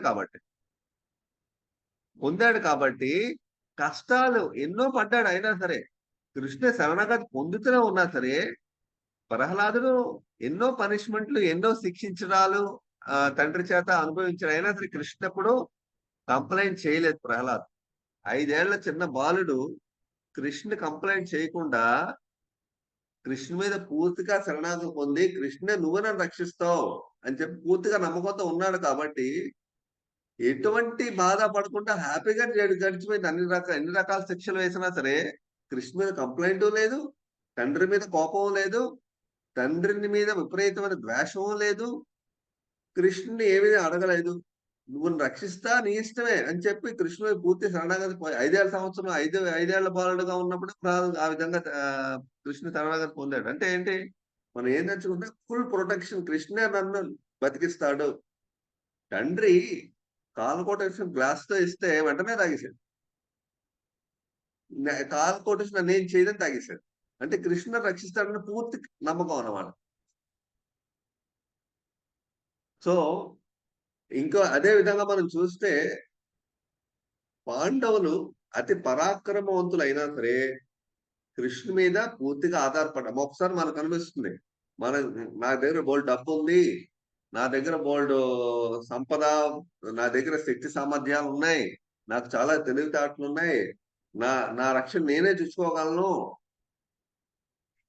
నా రక్షణ నేను కృష్ణ రక్షణ నాకు అక్కర్లేదు, ఇన్ కేస్ అవసరమైతే కృష్ణ మనం ఎప్పుడే అవసరమైతే అప్పుడే కృష్ణ మనం పిలుద్దాం, ఈ లోపల నా రక్షణ నేనే చేసుకుంటాను అని చెప్పి పాండవులు ఆలోచించచ్చు కదా. పాండవుల దగ్గర పవర్ ఉంది, తెలివితేటలు ఉన్నాయి, వాళ్ళకి నైపుణ్యం ఉంది, అన్నీ ఉన్నాయి. వాళ్ళు ఆలోచించచ్చు కదా.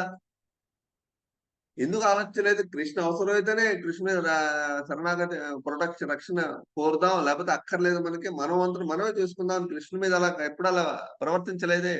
మొదటి నుంచి కృష్ణ మీద పూర్తిగా ఆధారపడ్డారు రక్షణ మీద. వాళ్ళు చాలా యోధ వీరులైనా సరే ఆ విధంగా కృష్ణుని పూర్తిగా ఆధారపడ్డారు కాబట్టి వాళ్ళ జీవితంలో మొదటి నుంచి కృష్ణుడు రక్షిస్తూ వాళ్ళు వచ్చాడు. ఎందుకు?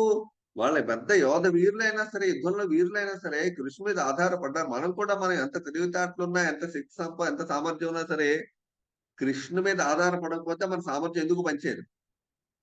లాస్ట్ క్లాస్ లో మనం చెప్పుకున్నాం, అర్జునుడు ఏం చేశాడు? కృష్ణుడు యొక్క రాణుల్ని రక్షించి హస్తినాపురాన్ని తీసుకురావాలని చెప్పి కృష్ణుడు నిర్యాణం ఈ ప్రపంచాన్ని వదిలేసి వెళ్ళిపోయిన తర్వాత అర్జునుడు ఏం చేసి కృష్ణ రాణుల్ని హస్తినాపురం తీసుకొద్దాం ట్రై చేసినా కుదరలేదు. ఎందుకంటే కృష్ణ ఆల్రెడీ అర్జునుడి పవర్స్ మొత్తం వెళ్ళిపోయి ఆయన తీసేసుకున్నాడు.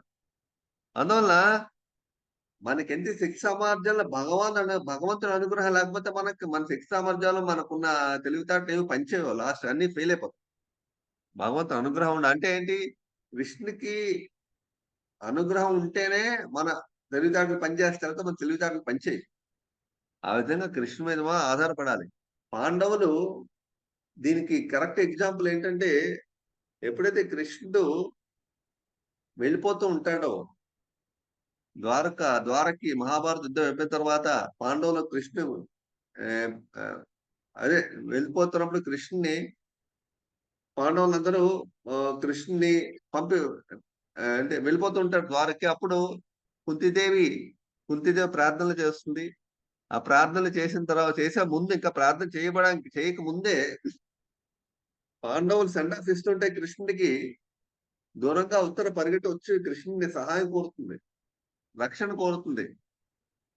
దూరంగా నాతో నా వెనకాతలు బ్రహ్మాస్త్రం వచ్చిన నా గర్భంలో ఉన్న నా కొడుకు, ఆ గర్భంలో ఉన్న గర్భాన్ని నాశనం చేయడానికి, గర్భాన్ని హరించడానికి వస్తుంది బ్రహ్మాస్త్రం, నువ్వు రక్షించకపోతే ఇంకెవరు నాకు రక్షణకి లేరు అని చెప్పి ఎప్పుడైతే ఉత్తర అడుగుతుందో ఆ బ్రహ్మాస్త్రం వచ్చి ఉత్తర గర్భాన్ని హరించడానికి అసలు టైమే లేదు.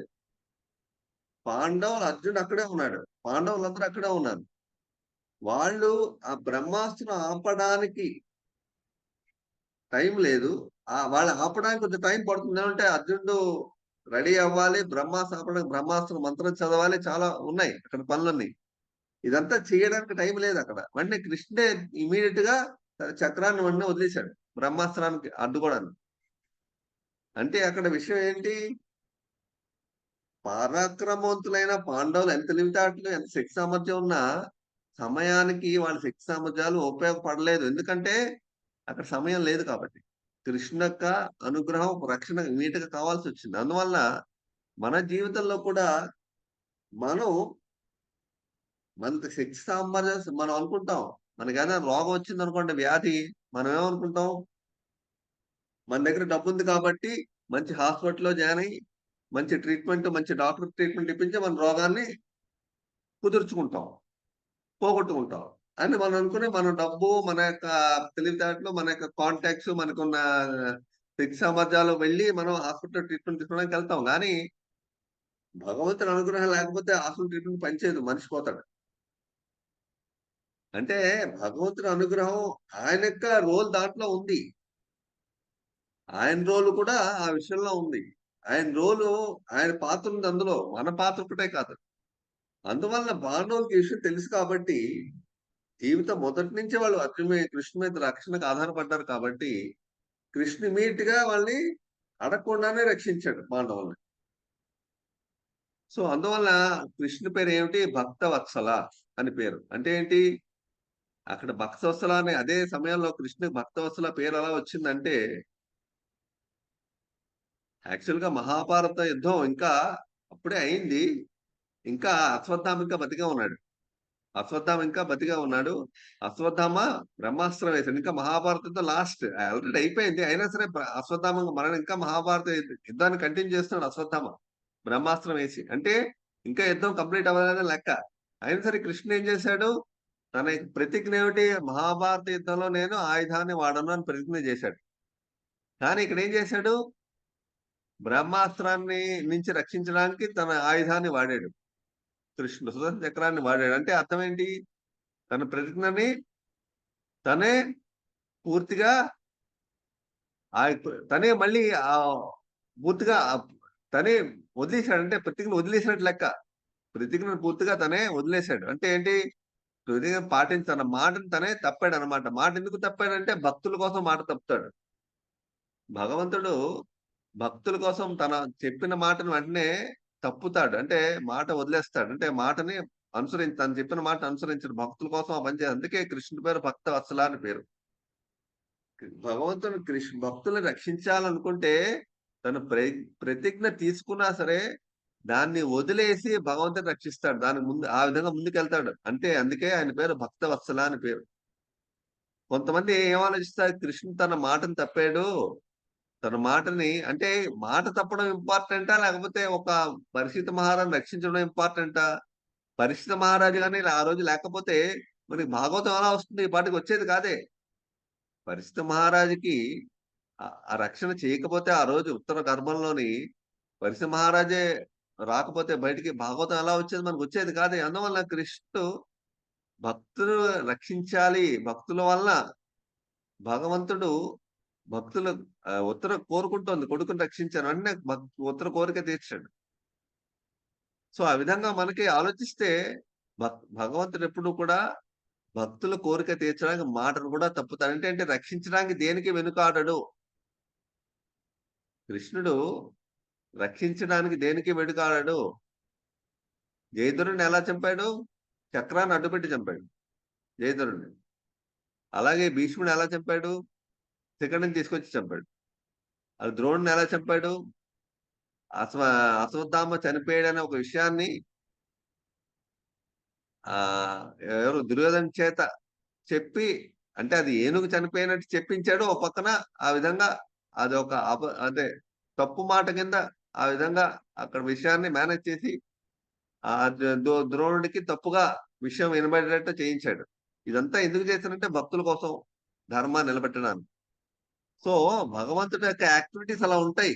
అంటే రక్షణ గ్యారెంటీగా భక్తులకి ఇస్తాడని అర్థం. సో ఇప్పుడు మనం ఈ విషయాన్ని ఇంకా డిస్కస్ చేయొచ్చు. అంటే మన జీవులందరం కూడా భక్తులు. మన జీవులందరం ఎవరు? భగవంతుడి యొక్క చిన్న అణువులం మనం. మన జీవులు ఎవరు? మన చిన్న అణువులం అంతే. ఈ స్పిరిట్ సోల్ ఎంత ఉంది? స్పిరిట్ సోల్ చాలా చిన్నది. దాని సైజు కూడా చాలా చిన్నది. దానితో చాలా చిన్నదైనా చాలా పెద్ద పెద్ద విషయాలు చేయగలరు. అంటే స్పిరిట్ యొక్క పవర్ అది. ఆధ్యాత్మిక అణువు యొక్క పవర్ అది.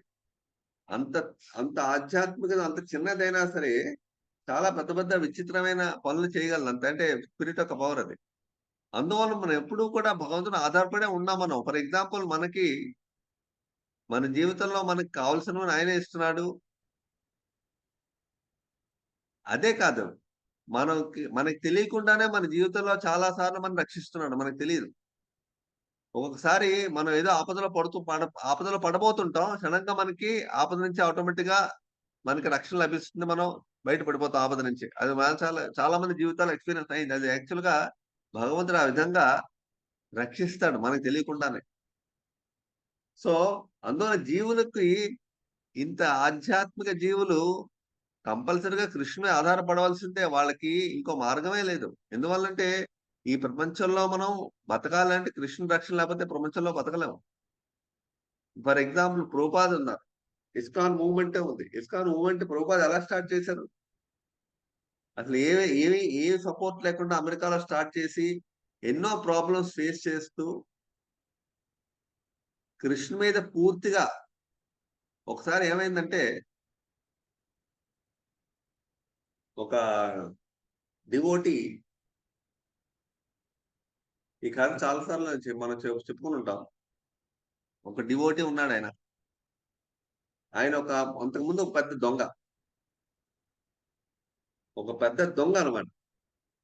ఆ దొంగ ఏం చేశాడు, ఒకసారి పెద్ద దొంగతనం చేసి పోలీసులకి అబ్రాడ్ ఇంకో దేశంలో, ఈ దేశం ఇండియాలో కాదు, ఇంకో దేశంలో ఆయన పూర్తిగా దొంగ పోలీసులు దొరికిపోతున్నాడు అంటే పరిగెట్టున్నాడు. వాళ్ళు పోలీసులు వెనకాల తరుగుతున్నారు. అదే టైంలో రథయాత్ర జరుగుతోంది ఆ దేశంలో, ఆ నగరంలో. రథయాత్ర జరుగుతుంటే కృష్ణుడు అదే ఈ దొంగ రథ గ్రూప్ లో కలిసిపోయాడు. పోలీసు అందరూ వెతుకుతున్నారు, తరుముకు వస్తున్నారు. గురువు కలిసిపోయాడు కదా, వాడిని పట్టుకోవడం కష్టం. గ్రూప్ లో కలిసిపోయి కనబడకుండా జాగ్రత్తగా మేనేజ్ చేసుకుని ఆ గ్రూప్ లో 100 మంది వెళ్తున్నారు. వాళ్ళ గ్రూప్ లో కలిసిపోయి కనబడకుండా తప్పించుకుని వెళ్ళిపోయాడు. తప్పించుకున్నాడు అనమాట. అంటే పోలీసులు పట్టుకోలేకపోయారు. తప్పించుకుని ఏం చేశాడు, ఆ గ్రూప్ లో కలిసిపోయి నెమ్మదిగా ఆ గుడికి, రథయాత్ర అయిపోయిన తర్వాత అందరితో పాటు ఆ గుడికి టెంపుల్కి వచ్చాడు. టెంపుల్లో ఉండిపోయాడు. ఎవరికి తెలుసు దొంగ అని? ఎవరికి తెలియదు. టెంపుల్లో ఉండిపోయి చూసే టెంపుల్ బాగానే ఉంది, టెంపుల్ అందరూ బ్రహ్మచారులు అందరూ టెంపుల్లో అందరూ భగవంతుడి సేవ చేస్తున్నారు, ఇక్కడ ఉండిపోవచ్చు అంటే ఇక్కడ ఉండిపోవచ్చాం. అయితే వీళ్ళలాగే భగవంతుడి సేవ చేస్తూ ఉండిపోవచ్చాం. ఏం చేశాడు, శుభ్రంగా షేవింగ్ చేసుకుని అందరిలాగా బ్రహ్మచారులాగా రెడీ అయిపోయి, నేను మీకే ఇంకా టెంపుల్ ప్రెసిడెంట్ వెళ్ళి, నేను కొత్తగా జాయిన్ అయ్యాను, మీ యొక్క రథయాత్రలో పాల్గొన్నాను, నాకు టెంపుల్లో సేవ ఇవ్వండి, ఈ టెంపుల్లో జాయిన్ అయిపోతాను, పూర్తిగా మీరేం చెప్తే చేస్తానని చెప్పి ఒప్పుకుని టెంపుల్లో జాయిన్ అయిపోయి హ్యాపీగా టెంపుల్ సర్వీస్ చేసుకుంటున్నాడు. హ్యాపీగా జీవితం వెళ్ళిపోతుంది. ఒకసారి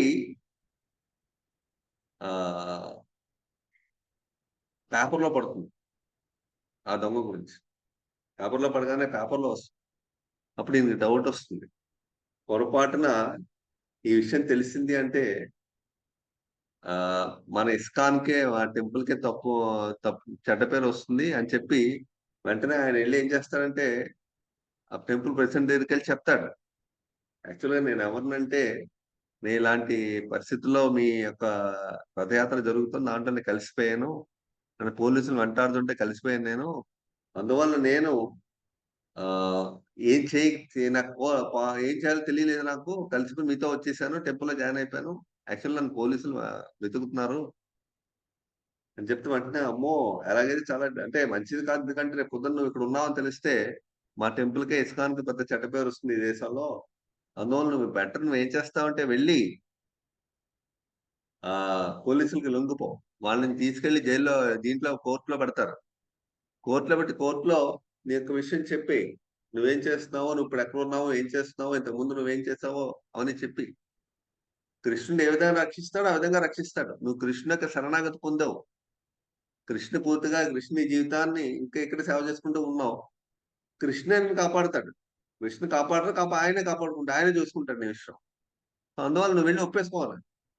వెంటనే ఆయన వెళ్ళి పోలీసులకి ఒప్పేసుకున్నాడు. ఒప్పేసుకుని పోలీసులకి కోర్టులో పెట్టారు. అప్పుడు జడ్జి అడిగాడు అనమాట, నువ్వు ఇప్పుడు ఏం చేస్తున్నావు అంటే టెంపుల్లో ఉన్నాడు. టెంపుల్లో నువ్వేం చేస్తున్నావు అంటే, దొంగ టెంపుల్లో ఉన్నానంటే ఎవరు నమ్మరు. సో నువ్వు టెంపుల్లో ఏం చేస్తున్నావంటే, నువ్వు చేసే పనులు ఏమిటి అంటే చెప్పాడు ఆ జడ్జికి. ఏం చెప్పాడంటే, పొద్దున్న 3:30కి లేస్తాం, 3 చన్నీళ్ళు స్నానం చేస్తాం, చేసి మళ్ళాగా వాళ్ళు వేసుకునే అంటే వాళ్ళు శుభ్రంగానే ఉంటారు కాబట్టి వాళ్ళు పెద్దగా ఈ అన్ని రకాల కోరికలు, అన్ని రకాలుగా లగ్జరీ లైఫ్ కాదు. టెంపుల్లో బ్రహ్మచారి లైఫ్ కొంచెం నియమాలు ఎక్కువ ఉంటాయి. ఆ నియమాలని పాటించాలి. శరీరానికి కొంచెం కష్టంగానే ఉంటుంది, నేల మీద పడుకోవడం ఇవన్నీ. అంటే కొన్ని కొన్ని నియమాలు ఉంటాయి పాటించాలి. సో ఆయన ఏం చెప్పాడంటే పొద్దున్న 3:30 లేచి చన్నీళ్ళ స్నానం చేస్తాం, ఈ విధంగా పడుకుంటాం, ఈ విధంగా చేస్తాం అంటే వెంటనే జడ్జి అంతా విని ఆ చెప్పాడు అనమాట తీర్పు. ఏం చెప్పాడంటే పొద్దున్న 3:30 లేచి చన్నీళ్ళ స్నానం చేయడం కన్నా అంత పనిష్మెంట్ ఏ పోలీస్ స్టేషన్ ఏ జైలు ఇవ్వలేదు. ఇలాంటి పనిష్మెంట్ నేల మీద పడుకోవడం, ఈ చలికి చల్లగా చన్నీళ్ళ స్నానం చేయడం ఇంతకన్నా పనిష్మెంట్ ఎవరు ఇవ్వలేరు కాబట్టి ఆల్రెడీ చాలా పనిష్మెంట్ అక్కడ పడుతున్నాడు ఆ టెంపుల్లో. ఇంకా బెటర్ అక్కడే పనిష్మెంట్ పడమని, ఇంకా అదే బెస్ట్ పనిష్మెంట్.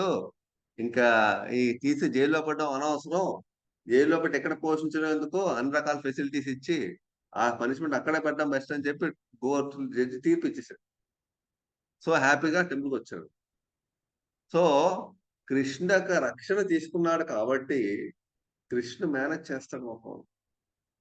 సో మనం కూడా మన జీవితంలోని కృష్ణ మీద ఆధారపడితే కృష్ణుడే ప్రెసిడెంట్ అదే చెప్పాడు, నువ్వు కృష్ణుని నమ్ముకో, ఆయన రక్షిస్తాడు. ఎలా రక్షిస్తాడో మనకు తెలియదు. సో ఆ విధంగా ప్రభుపాద అంటారు, నేను అమెరికా 40 రూపాయలతో వచ్చాను, 10 సంవత్సరాల్లో ఈ ఇస్కాన్ ప్రాపర్టీ 40 కోట్లు. ప్రభుపాద ఏమంటారు, ఒక లెక్చర్ లో ఈ విషయం చెప్తారు అనమాట. 10 సంవత్సరాల్లో 40 రూపాయలు 40 కోట్లు చేసిన ఏ బిజినెస్ అయినా చూపించండి ఈ ప్రపంచంలో అంటారు. ప్రభుపాద ఏమన్నారు, ఈ వార్త ఈ విషయం ఎప్పుడు చెప్పారు ఆయన, 1970లో 70 అంటే 1970 80 70 75 ఆ టైంలో, అంటే 50 సంవత్సరాలు ఉంది. సో ఆయన అంటారు, నేను 40 రూపాయలతో నేను కృష్ణా బిజినెస్ స్టార్ట్ చేశాను, నేను 10 ఏళ్ళలో 40 కోట్లు అయింది. ప్రపంచంలో ఎలాంటి బిజినెస్ అయినా ఉందా 10 ఏళ్ళలో 40 రూపాయలు 40 కోట్లు చేసే బిజినెస్ అని చెప్పి ప్రభుపాద లెక్చర్లు అంటారు. షో మీ ఎనీ బిజినెస్ అని చెప్పి. అంటే ఏంటి, కృష్ణుడు మనల్నే రక్షిస్తాడు. ఒకసారి అంటారు ప్రభుపాద, మీకు కావాల్సినవన్నీ కృష్ణుడే చూసుకుంటాడు, కృష్ణుడు రక్షిస్తాడు. చాలా మంది ఇండియాలో అంటే అబ్రాడ్ లోని ఈ నగర సంకీర్తనలు ఇలాంటివన్నీ చేయడం వల్ల చాలా మంది జైల్లో పెట్టిన డివోటీస్ అందరినీ జైల్లో పెట్టిన చాలా విషయాలు ఉన్నాయి, చాలా సార్లు జరిగింది. ప్రభుపాద ఒకటే అన్నారు, ఈ జైల్లో పెట్టడం, మనకి సంకీర్తనని డిస్టర్బ్ చేయడం అనేది ఇప్పుడే కాదు, చైతన్య మహాప్రభు టైంలో కూడా నవదీపంలో చాంద్ కాజీ వచ్చి మృదంగాల్ని బద్దలు కొట్టి అందరినీ ఇబ్బంది పెట్టాడు. ఇది ఆ టైంలోనే ఉంది. చైతన్య మహాప్రభు యొక్క సంరక్షణలో వాళ్ళందరూ ఉన్నారు కాబట్టి చాంద్ కాజీ వాళ్ళని ఏం చేయలేకపోయాడు. చైతన్య మహాప్రభు ఆ చాంద్ కాజీని వెళ్ళి చాంద్ కాజీతో సంవాదం పెట్టుకుని చైతన్య మహాప్రభు ఆ చాంద్ కాజీని అంటే సంవాదం పెట్టుకుని ఒప్పించడం వల్ల వెంటనే చాంద్ కాజీ ఇమీడియట్ గా తీర్పు ఇచ్చాడు. ఎప్పుడు కూడా ఇక ముందు భవిష్యత్తులో నీ సంకీర్తన గాని నీ భక్తుల సంకీర్తన ఎప్పుడైనా ఆపను, ఇది ఇంకా వంశపార్యపరంగా ఇది వెళ్తూనే ఉంటుంది ఈ యొక్క నవదీపాలు అని చెప్పి ఆయన ఆర్డర్ చేశాడు ఆయన. అందువల్ల కృష్ణుని మనం నమ్ముకుందాం, కృష్ణుడే మనల్ని ముందుకు తీసుకెళ్తాడని. సో ఈ విధంగా మనకి మన జీవితం ఒకసారి ఫలితం, మనొకసారి జీవితంలో కష్టం వచ్చినా లేకపోతే ఓడిపోయినా గెలిచినా సరే, ఆయన ఇన్ కేస్ మనం ఓడిపోయినా సరే అది కూడా మనకు మంచిదే. కృష్ణుని సంరక్షణలో మనం ఓడిపోయినా సరే అది కూడా మంచిదే. ఇక దానికి ఉదాహరణ ఏమిటంటే, బెస్ట్ ఉదాహరణ కృష్ణుడి సంరక్షణలో మనం ఓడిపోయినా సరే మనకు మంచిదే. మనం అనుకుంటాం మన కష్టాలు తీరిస్తే, మనం రక్షిస్తేనే కృష్ణుడు మనకి మంచి చేశాడు అనుకుంటాం. ఒకసారి మనకి ఫలితం చెడుగా వస్తుంది, మంచిగా రాదు. ఒక ఫలితం చెడుగా వచ్చిందంటే మనం ఏమనుకుంటాం, కృష్ణుని రక్షించలేదు అనుకుంటాం. ఆ విషయానికి మంచి ఉదాహరణ ఏంటంటే భాగవతంలో పరీక్షిత్ మహారాజ్ స్టోరీ. పరీక్షిత్ మహారాజ్ ఏం చేశాడు, వేటకెళ్ళి అడవిలోని వేటాడుతుంటే ఆయనకి దాహం వేసి ఏం చేశాడు, శమయకముని ఆశ్రమానికి వచ్చి శమయకముని ధ్యానంలో ఉన్నారు ఆయన. ఈయన ఏం చేశాడు, దాహంగా ఉందని చెప్పి శమయకముని ధ్యానంలో ఉన్న ఆయన్ని మంచినీళ్ళమని అడిగాడు. ఆయన ధ్యానంలో ఉంటే ఆయన వెళ్ళలేదు. ఈయన కోపం వచ్చింది, జస్ట్ ఒక నిమిషం పాటు, ఒక క్షణం పాటు. ఏం చేశాడు, చనిపోయిన బాగుంది శమయకముని మెళ్ళ వేశాడు. వేసి వెంటనే వెళ్ళిపోయాడు. సో అంటే ఏంటి, అక్కడ ఫలితం ఏం జరిగింది? తప్పు చేసినట్టే కదా. అంటే కృష్ణుడు తప్పు చేయకుండా కాపాడా? తప్పు చేయకుండా కాపాడలేదు కదా. కృష్ణుని కాపాడొచ్చు కదా తప్పు చేయకుండా. పరశురామ మహారాజు వెంటనే శమీకముని కొడుకేసి శాపం ఇచ్చాడు. శాపం ఇచ్చాడు అంటే ఏంటి? తప్పు చేయకుండా కాపాడలేదు పరశురామ మహారాజు సతత భక్తుడు, తప్పు చేయకుండా కాపాడలేదే. పరశురామ శాపాన్ని అనుభవించి, ఎలాంటి శాపం? 7 రోజుల్లో తక్షకుడు వచ్చి కాటేస్తాడు, ఇదే శాపం. అంటే మరణిస్తావు నువ్వు అని. ఎక్కడ రక్షించాడు పరశురామ మహారాజు? కృష్ణుడు రక్షించలేదే. గాని అక్కడ ఏం జరిగింది? ఆ శాపం వల్లే పరశురామ మహారాజు రాజ్యాన్ని వదిలేయడం, మొత్తం అన్ని రెస్పాన్సిబిలిటీస్ వదిలేసి తన కొడుకు జనమేజయుడు అప్పగించి గంగానది ఒడ్డున అక్కడ కూర్చోవడం, అక్కడ కూర్చుని ఆ సుఖదేవ గోస్వామి రావడం, అక్కడ భాగవతం చెప్పాలి. అది ఇన్కేస్ శాపం రాకపోతే భాగవతం బయటకు వచ్చేది సుఖదేవ గోస్వామి వచ్చేవారు కదా. సో అందువల్ల ఏంటి, మనకి ఒకసారి ఫలితం మనకి చెడుగా అనిపించిన అది మనకి ఉపయోగపడే విధంగా వెళ్తుంది. అది ఏ విధంగా మనకి ఇప్పుడు కాకపోతే ఫ్యూచర్ ముందు జనంలో ఉపయోగంగా ఉండొచ్చు, అది మనకు తెలియదు.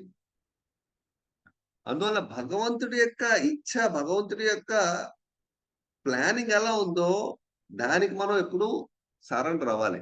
అదే శరణాగతి అంటే. అది నీ ప్లాన్కి నేను సరెండర్ అవుతాను, నా ప్లాన్కి నేను సరెండర్ అవ్వను. అదే శరణాగతి అంటే ఏంటి? నీ ప్లాన్కి నేను సరెండర్ అవుతాను, నా ప్లాన్కి అది శరణాగతి అంటే. దానికే భక్తివేదాంత ఠాకూర్ పాట రాశారు. ఆ పాటలో ఆయన భక్తివేదాంత ఠాకూర్ కృష్ణుని మీద పాట పాడుతూ ఆయన ఏమంటారంటే, నీ యొక్క చూడు, మన పెంపుడు కుక్క ఉంటుంది. పెంపుడు కుక్క ఏం చేస్తుంది? ఎప్పుడు కూడా యజమాన్ని కొట్టినా తిట్టినా యజమాని ఇల్లుని కాపాడుతూ ఉంటుంది. అవునా కదా? పెంపుడు కుక్క ఒకసారి యజమాని తిండి పెట్టకపోయినా, గట్టిగా కోప్పడినా, గట్టిగా కొట్టినా కుక్క ఏం చేస్తుంది? పెంపుడు కుక్క యజమాని ఇంటిని కాపాడుతూ ఉంటుంది. అలాగే శరణాగతి అంటే అది. ఆ విధంగా మనం భగవంతుడు మనకు ఒకసారి తప్పుగా, మనకేదో సరిగ్గా మనం అనుకుంది జరగకపోయినా, లేకపోతే మనం అనుకుంది చేయలేకపోయినా, అంటే ఆయన ప్లానింగ్ వేరుగా ఉండొచ్చు. మనం అనుకునేది అన్ని ఆయన చేయాలి రూలేమీ లేదు. ఆయన ప్రపంచానికే భగవంతుడు. ఆయన మనం అనుకున్నట్టే ఆయన చేయాలి రూల్ అక్కడ లేదే. సో ఆయన ప్లాన్కి మనం వెళ్తే కృష్ణుడిలో ఎప్పుడూ కూడా అంటే నో బ్యాడ్, అంటే కృష్ణుడు ఎప్పుడు చెడు అనేది ఉండదు. కృష్ణుడు ఎప్పుడు కూడా మంచి ఉంటుంది, చెడు అనేది కృష్ణుడు ఎప్పుడు ఉండదు. కృష్ణుడు ఇన్ కేసు రాక్షసులు కూడా సంహరించిన వాళ్ళకు కూడా ముక్తి మార్గాన్ని ఇస్తాడు. మనకు ఒకసారి రాక్షసుల్ని సంహరిస్తున్నట్టు ఉంటుంది, కానీ వాళ్ళకి చాలా పెద్ద పొజిషన్ ఇస్తాడు. ఆయనలో చెడు ఎప్పుడు అంటూ ఉండదు. ఆయన ఏ పని చేసినా యాక్చువల్గా మంచిదే. అందుకే ఆయన పేరు సుహృతం సర్వభూతానం. అందుకే భక్తుల జీవితంలోని అలాంటి పరిస్థితులు వచ్చినా సరే భక్తులు వాటిని భగవంతుడి అనుగ్రహం కింద తీసుకుని, నాకు భగవంతుడు నన్ను ఈ పరిస్థితుల్లో నాకు వచ్చింది ఒకటి, ఆయన అరేంజ్మెంట్ వల్ల రావచ్చు, మన కర్మ వల్లైనా రావచ్చు. మన కర్మ వల్ల వచ్చినా సరే ఆయన మీద ఆధారపడితే కృష్ణుడు రక్షిస్తాడు. నన్ను కర్మ వల్ల వచ్చినా కృష్ణుడు రక్షిస్తాడని పూర్తిగా నమ్మకంతో మనం ఉంటే గ్యారెంటీగా మనల్ని కృష్ణుడు రక్షిస్తాడు. ఇప్పుడు ఈ దొంగ స్టోరీ మనం చెప్పుకున్నాం అమెరికాలో, అది అబ్రాడ్ లో. టెంపుల్ మీద కృష్ణుడే ఆధారపడ్డాడు. తప్పు చేసిన కర్మ అనుభవించాలి కర్మ. అయినా కృష్ణు మీద ఆధారపడ్డాడు. ఆధారపడడం ఏమైంది? కృష్ణుడు రక్షించడా లేదా? ఏదో విధంగా కష్టం అనుభవించవలసి వచ్చినా సరే, కానీ ఆ దొంగ కష్టాన్ని అనుభవిస్తున్నాడు. టెంపుల్లో అలవాట్లేదు, పొద్దున్నే లేచి సంధ్యలు స్నానం చేయడం, కటిక నేల మీద పడుకోవడం, ఎటువంటి ఫెసిలిటీస్ లేకుండా కొంచెం ఇబ్బందులు, ఇవన్నీ కష్టాలు ఉన్నా సరే, బట్ అది సరి అయిన మార్గంలో గైడ్ చేస్తాడు మనం. అంటే మనకి ఒక పాఠం కింద చెప్పి మనల్ని సరైన మార్గంలో గైడ్ చేస్తాడు భగవంతుడు ఇప్పుడు కూడా. మనకి ఒకసారి ఆయన పనిష్మెంట్ ఇచ్చినా అది నువ్వు తప్పు చేసావు పనిష్మెంట్ తీసుకో, కానీ పనిష్మెంట్ తో పాటు ఆ పనిష్మెంట్ ఓర్చడానికి కొంచెం శక్తి కూడా ఇస్తాడు. ఇచ్చి మనల్ని ఇంకా భక్తి మార్గం ముందుకెళ్ళడానికి ఆయన ప్రోత్సహిస్తాడు. ఆ విధంగా మనకి మంచిగా చేస్తాడు కృష్ణ ఇప్పుడు కూడా. సో అందువల్ల దీనికి ఇంకో బెస్ట్ ఎగ్జాంపుల్ ఏంటంటే హరిదాస్ ఠాకూర్ స్టోరీ. హరిదాస్ ఠాకూర్ స్టోరీలో ఇలాంటి ఎగ్జాంపుల్స్ చాలా ఉన్నాయి. హరిదాస్ ఠాకూర్ ముస్లిం కులంలో పుట్టి హరినామ జపం చేస్తున్నాడని ఆ కింగ్ ఆ నవాబ్ హుస్సేన్ షా ఆ కింగ్ 22 మార్కెట్ ప్లేస్ లో ఆయన్ని కొర్రాలతో కొట్టిస్తాడు. ఆయన హరిదాస్ ఠాకూర్ ఏం ప్రార్థన చేశారు, మా కృష్ణుని ఎప్పుడు ఆయన నీ నామం చెప్తున్నాను, నీ నామం చెప్తుంటే నాకు 22 మార్కెట్ ప్లేస్ లో కొర్రాలతో నేను దెబ్బలు తినవలసిన అవసరం వచ్చిందా అని ఎప్పుడు కంప్లైంట్ చేయలేదు కృష్ణుని మీద. ఆయన ఏం చెప్పాడు ఆ భటులతోని, మీరు నన్ను ఎన్ని మార్కెట్ ప్లేస్ లో కొట్టినా, నా శరీరాన్ని ఎన్ని కొరడా దెబ్బలు కొట్టినా, శరీరాన్ని పూర్తిగా రక్తమయం నా శరీరాన్ని పూర్తిగా ముక్కలు చేసినా సరే ఒక్కొక్క ముక్క హరినామాన్ని చెప్తుంది అన్నాడు ఆయన. శరీరంలో ఒక్కొక్క పార్ట్ హరినామం చెప్తూ ఉంటుంది అన్నాడు ఆయన హరిదాస్ ఠాకూర్. అర్థం ఏంటి, మనకొచ్చిన కష్టాలు మన భక్తి మార్గానికి ఆటంకంగా మనం చూడకూడదు. అది ఒక పాయింట్. మనం భక్తి మార్గం ముందుకు వెళ్తూనే ఉండాలి. మనకు వచ్చిన కష్టాలు ఉన్నాయి, ఇవన్నీ మనకి లెసన్స్ అన్నమాట. అందరూ హరిదాస్ ఠాకూర్లో మనం ఒకేసారి ఆ స్టేజ్కి వెళ్ళలేము. భగవంతుణ్ణి రక్షించాలని కోరుకుంటాం, అందులో తప్పు లేదు. అందరూ ఒకే స్టేజ్ లో ఉండలేము, కానీ గ్రాడ్యువల్ గా ఇప్పుడు వాసుదేవ దత్త ఉన్నాడు చైతన్య మహాప్రభు పాస్ట్ టైమ్స్ లో. వాసుదేవ దత్త ఏంటి, కృష్ణుని చైతన్య మహాప్రభు ఒకటే కోరుకున్నాడు, ఈ ప్రపంచంలో ఎన్నో మంది జీవులు ఉన్నారు, వీళ్ళందరూ చాలా పాపాలు చేశారు, వీళ్ళందరూ పాపాలు నే భరిస్తాను, నువ్వు వీళ్ళందరినీ వైకుంఠం తీసుకెళ్ళిపో అన్నాడు ఆయన చైతన్య మహాప్రభు. వీళ్ళందరినీ నువ్వు వైకుంఠం తీసుకుని వీళ్ళందరి పాపాలని నేను శాశ్వతంగా ఈ యొక్క భౌతిక ప్రపంచంలో నేను భరుస్తూనే ఉంటాను జన్మ జన్మకి, వీళ్ళందరినీ వైకుంఠం తీసుకుని వీళ్ళ పాపాలను నాకు ఇచ్చేయను. చైతన్య మహాప్రభు అన్న ఏమన్నారు ఆయన, నువ్వు నీ యొక్క కోరిక నీ యొక్క నీ అదే ప్రజల మీద మనుషుల అంటే జీవుల మీద నీకున్న ఆ కరుణ హృదయం చాలా గొప్పది. కాకపోతే ఈ ప్రపంచంలోని ఒక ఆవగింజల బస్తా ఉంటుంది కదా, ఆవగింజల బస్తా, ఆ బస్తాలో ఎన్ని ఆవాలు ఉంటే మనం లెక్క కట్టలేం. ఆవగింజల బస్తాలో ఎన్ని గింజలు ఉంటాయో మనం లెక్క కట్టలేం. అన్ని విశ్వాలు ఉన్నాయి ఈ భౌతిక ప్రపంచంలోని. ఎన్ని విశ్వాలు ఎంతమంది అనంతమైన జీవులు ఉన్నారు, ఇది ఎలా మనం లెక్క కట్టే, ఎలా వీళ్ళ పాపాలని నువ్వు తీసుకోగలవు అంటే నీ కరుణా హృదయం అంత ఉంది అని చెప్పి ఆయన విధంగా, అంటే మనం ఆ విధంగా మనం కోరుకోలేము, అన్ని కష్టాలనే పడాలని మనం కోరుకోలేము.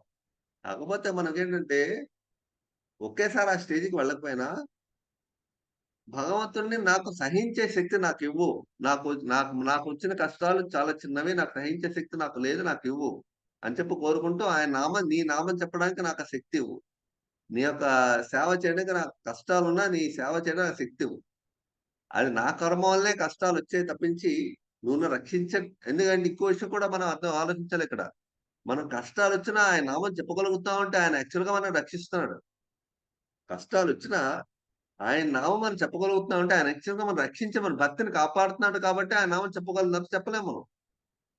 మనం కోరుకోవాలి, ఏం కోరుకోవాలి, నువ్వు రక్షించు, నా భక్తిని రక్షించు, నా కష్టాలను నా భక్తిని రక్షిస్తే నీ నామాన్ని చెప్పగలను, దయచేసి నీ నామాన్ని చెప్పడానికి ఎటువంటి ఆటంకాన్ని కలిగించకుండా చూడు, రాకుండా చూడు ఆయన ఆ విధంగా కోరుకోవాలి. కొంచెం కష్టం వస్తే కోరుకుంటా, కష్టాలు తప్పులేదు. ఎందుకంటే కృష్ణుడు ఏమంటాడు భగవద్గీతలో, 4 రకాల మనుషులు నన్ను పూజిస్తారంటాడు. ఎవరు, కష్టాలు పడేవాళ్ళు, ధనం కోసం ఆశపడేవాళ్ళు, భగవంతు కొంచెం తెలుసుకోవాలని అనుకునే వాళ్ళు, జ్ఞానాన్ని సంపాదించాలని అనుకునేవాళ్ళు, 4 కూడా కృష్ణ ఆశ్రయిస్తారు. కాకపోతే కష్టాలని పోగొట్టుకోవాలని కోరుకున్న వాళ్ళు కూడా కృష్ణ భక్తులే. కాకపోతే మనం నీ యొక్క సేవని మాత్రం ఎటువంటి ఆటంకం లేకుండా చూడు, కొంచెం ఇటు కొంచెం కష్టాలు తగ్గిస్తే నీకు బాగా సేవ చేయగలను అంటే మనకి ఓర్పు ఎక్కువ ఇవ్వాలని కోరుకోవాలి. ఆ విధంగా మనకి ఎటువంటి పరిస్థితుల్లో మనం మన జీవితంలో భక్తి మార్గానికి ఆటంకం లేకుండా చూసుకోవడం చాలా ఇంపార్టెంట్. ఆ విధంగా మనం కృష్ణుని సేవకు మనం ఇది ఆటంకం కలిగించకుండా ఉంటాం. సో ఇలాంటి విషయాలు కూడా ఉన్నాయి. ఇంకో లాస్ట్ పాయింట్ ఒకటి చెప్పి వదిలేస్తాము, డిస్కస్ క్లోజ్ చేద్దాం. ఇన్ కేస్ మనకి జీవితంలో పేరెంట్స్ రక్షణ, తల్లిదండ్రుల రక్షణ ఉన్నా లేకపోయినా, తల్లిదండ్రుల రక్షణ ఉన్నా, డాక్టర్లు రక్షణ ఉన్నా సరే పిల్లాడు చనిపోతాడు. మన జీవితాల్లో చాలా కేసులు చూసాం ఇలాంటివి ప్రపంచంలో. తల్లిదండ్రులు ఎంతో డబ్బు పెట్టి పిల్లాన్ని రక్షించాలని డాక్టర్ దగ్గర తీసుకెళ్లి ట్రీట్మెంట్ చేయిస్తారు. పిల్లాడు అంటే తల్లిదండ్రులు రక్షణ ఉన్నా, డాక్టర్లు ఎంతో రక్షించడానికి ట్రై చేసినా సరే, ఎందుకంటే ఇక్కడ భగవంతుడు యొక్క ఇచ్చ మీద అన్ని ఆధారపడి ఉంటాయి ఈ ప్రపంచంలో. ఆయనకి ఆయన యొక్క గుడ్ విల్ మీద ఆధారపడి ఉంటాయి. ఒకసారి మనం చూస్తూ ఉంటాం, చిన్న పిల్లలు ఒక్కొక్కసారి అంటే మనం ఈ ఏదో ప్రమాదంలో పడిపోయి రక్షించబడుతూ ఉంటారు. లేకపోతే ఈ ఎవరు మన రఘునాథ్ దాస్ గోస్వామి స్టోరీలో పులి పక్కన వచ్చి నీళ్లు తాగడం, ఆయన జపం చేసుకుంటూ ఉంటే, అలాగే హరిదాస్ ఠాకూర్ స్టోరీలో కూడా హరిదాస్ ఠాకూర్ కాంతిపూర్లోని ఒక చిన్న గుహలో జపం చేసుకుంటే, ఆ గుహలో కూడా పెద్ద సర్పం అనేది ఆ గుహలో కూడా ఆయనతో పాటు అది జీవించేది.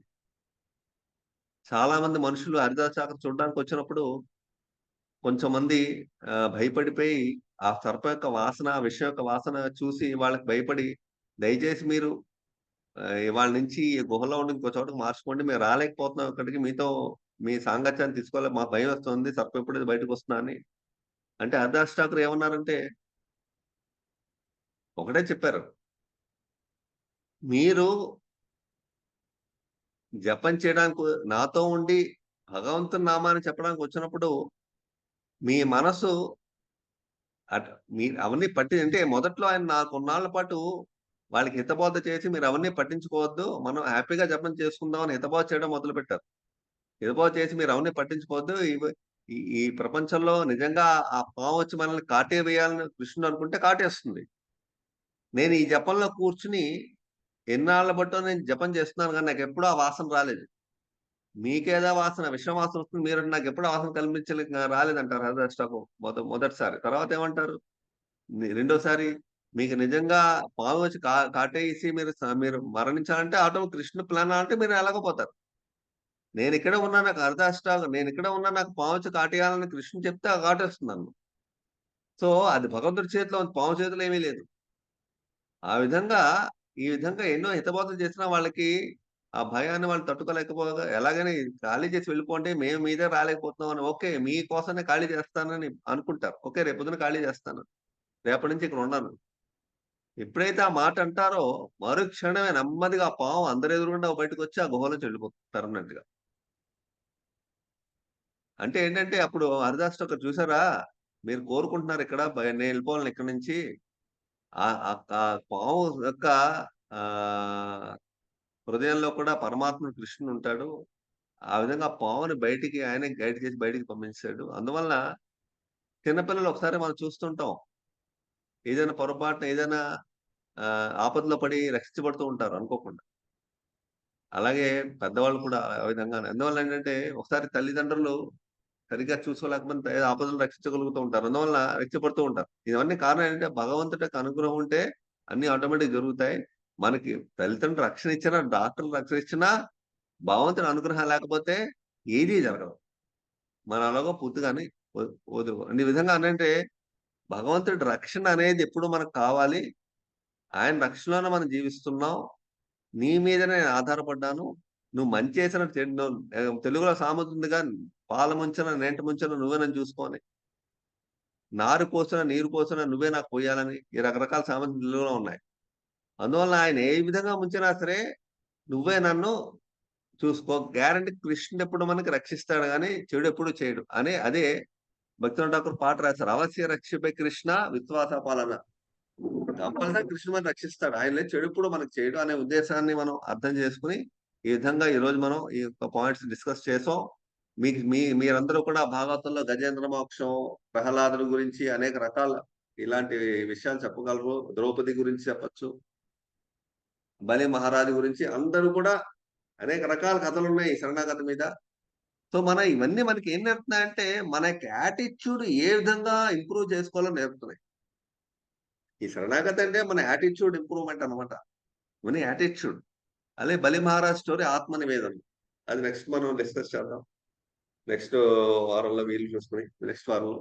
సో ఈ విధంగాను ఇవన్నీ మన యాటిట్యూడ్ ఇంప్రూవ్ చేస్తే మనం ఏ విధంగా మనం భక్తి మార్గాలు వెళ్ళాలి, భక్తి మార్గాలు అన్ని కరెక్ట్ గా జరుగుతాయని ఎప్పుడు కోరుకోకూడదు. చాలా ఆపదలు ఇబ్బందులు వస్తాయి, వచ్చినా సరే మనం ఎటువంటి పరిస్థితుల్లో వెనక్కి రాకూడదు.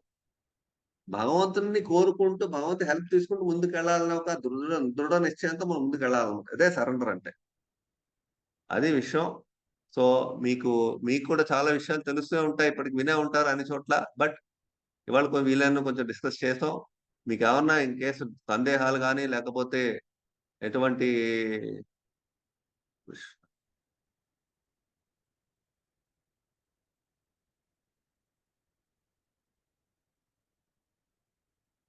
సందేహాలు కానీ మీకు ఏమన్నా ఉంటే చెప్పగలరు. హరే కృష్ణ. హరి హరి బోల్ ప్రభుజీ. మాకు జీవితకాల నేస్తాన్ని తోడు నీడని ఇచ్చారు, కృష్ణుని పరిచయం చేసి. చాలా బాగుంది ప్రభుజీ క్లాస్. చాలా బాగుంది ప్రభుజీ, చాలా బాగుంది. అసలు ప్రాణంలో నీళ్ళు వస్తున్నాయి, అంత బాగుంది క్లాస్. హరే కృష్ణ ప్రభుజీ, హరి బోల్ ప్రభుజీ. చాలా బాగుంది ప్రభుజీ. మీకు ఏమన్నా ఇప్పటి వరకు వీడియో హరే కృష్ణ ప్రభుజీ. మామూలుగా అయితే ముందంతా ఏమైనా కష్టాలు వస్తే ఎక్కువ బాధపడి వాళ్ళం, నాకే ఎందుకు వస్తున్నాయి ఏంటి అని. ఇప్పుడు ఏంటంటే ఏ జరిగినా కృష్ణుడు చూసుకుంటాడు అన్నట్టుగా ఇంకా ఆయనకు వదిలేస్తారు అనమాట. ఏదైనా నువ్వు మా మంచి కోసమే చేస్తావు, ఏదైనా సరే అనేసి అసలు కష్టాలని కూడా అవి కష్టాలు అనే ఫీలింగే రావట్లేదు ప్రభుజీ. బాధలు కానీ ఏదైనా అన్ని కృష్ణుడికే వదిలేస్తున్నాం. అది కరెక్ట్ ప్రభుజీ. అది కొంచెం ధైర్యం అయితే ఎదుర్కోవడానికి ధైర్యం ఉంటుంది. వెనకాతల మనకి కృష్ణ సపోర్ట్ ఉంది, గురువుల ఉపదేశాలు ఉన్నాయి కాబట్టి మనకేం కాదులే అని కొంచెం ఇది వరకు మీరు ధైర్యంగా అయితే చాలా ఉండగలుగుతున్నాను. మీ రుణం తీర్చుకోలేంది ప్రభుజీ. పాండవులు ద్రౌపది 5 కొడుకుల్ని పోగొట్టుకుంది అవును బాబు. యుద్ధంలో, అయినా సరే ఏమి కృష్ణ మీద కామెంట్ చేయలేదు ద్రౌపది. ఆ మెచ్యూరిటీయే రావాలి ప్రభుజీ భక్తులకి. అప్పుడు అశ్వత్థామని చంపడానికి అర్జునుడి ముందుకెళ్తే అప్పుడు ఏమంది, నాలాగా అశ్వత్థామ తల్లి బాధపడకూడదు, నేను కొడుకులందరినీ పోగొట్టుకు నేను బాధపడుతున్నా, అలాంటి బాధ అశ్వత్థామ తల్లి రాకూడదు, వదిలేయండి అని చెప్పి తన కొడుకుల్ని అశ్వత్థామ చెప్పినా సరే అశ్వం వదిలేయమంది ఆవిడ ద్రౌపది. సో ఆ విధంగా మనం ఏ విధంగా ఆలోచిస్తామంటే భగవంతుడి మీద పూర్తిగా మనకి ఆధారపడే భగవంతుడి మీద భక్తిలో మనం బాగా మెచ్యూరిటీ బాగా పెరిగితే ఇతరుల వాళ్ళ కష్టాలు కలిగించాలని మనకు కూడా అనిపించదు. వాళ్ళు ఇంకా ఆనందంగా సుఖంగా ఉండాలి, వాళ్ళు ఎప్పుడు బాగుండాలని అనుకుంటాం, కానీ వాళ్ళ కష్టాలు కలిగించాలని వాళ్ళ మీద ఈర్ష్య అసూయలు మనకు ఉండవు. అది కూడా మనలో డెవలప్మెంట్ వస్తుంది.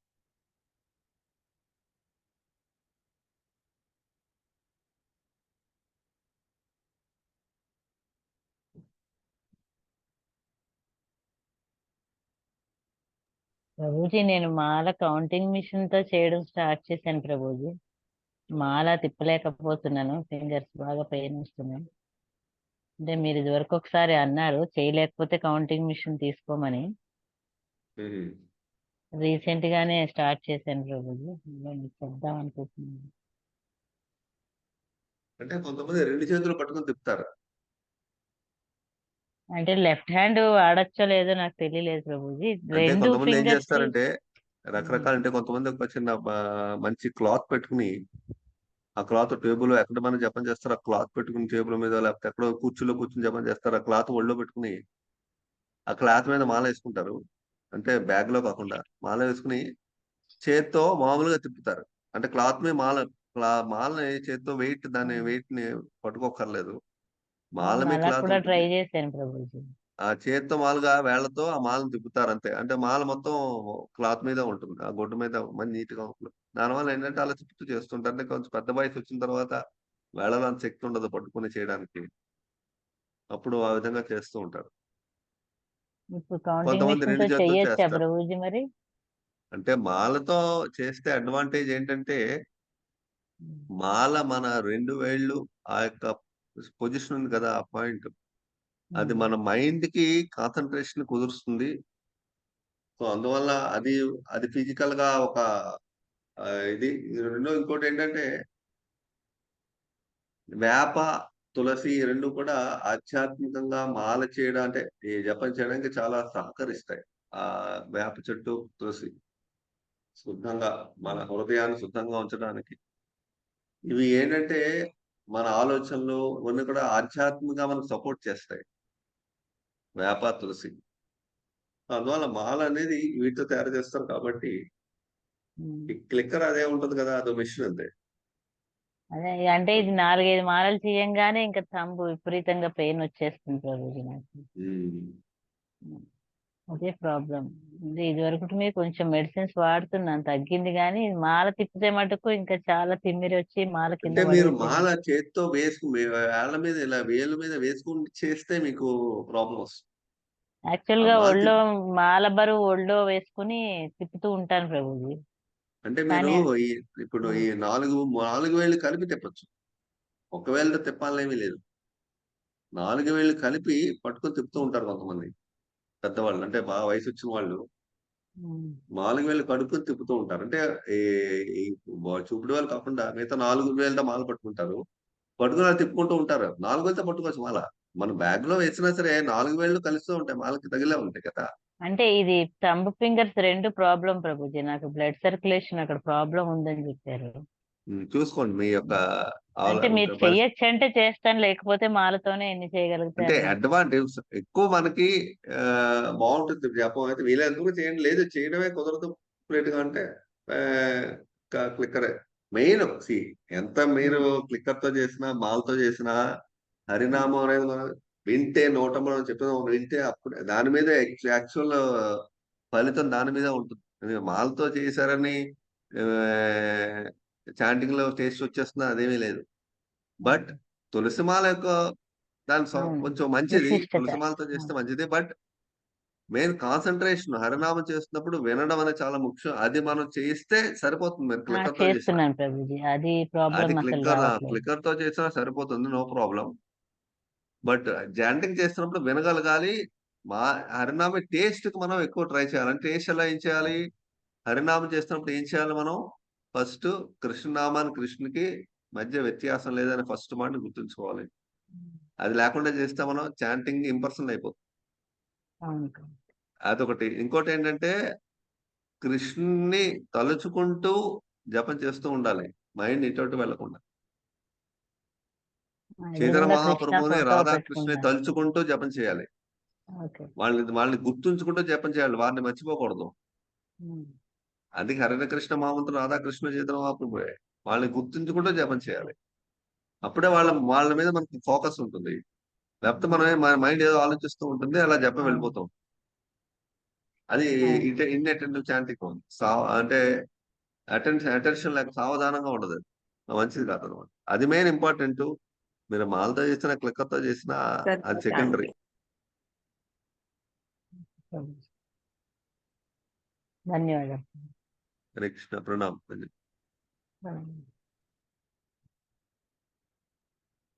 సో ఫిలసాఫికల్‌గా ఎవరికైనా ఏమైనా సందేహాలున్నాయా?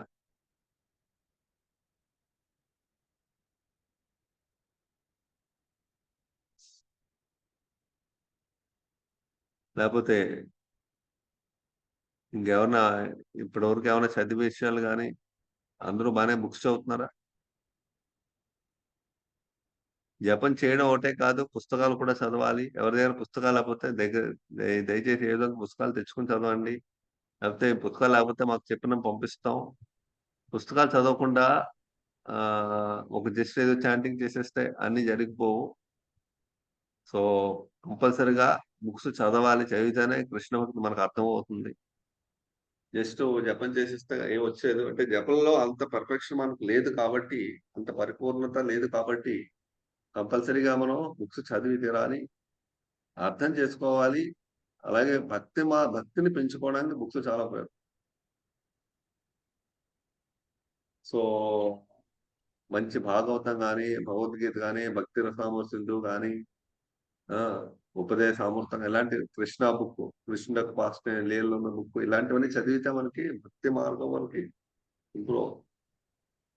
భక్తులు మనం బాగా కృష్ణుని మీద ఎక్కువ అటాచ్మెంట్ పెరిగితే మిగతా విషయం అటాచ్మెంట్ మనకి తగ్గుతుంది అనమాట.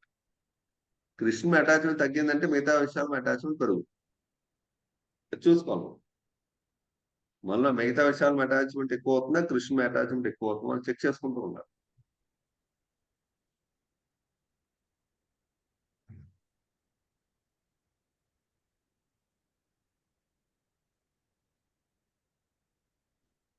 ఎవరైనా కొత్త వాళ్ళు ఉన్నారా? లేదు.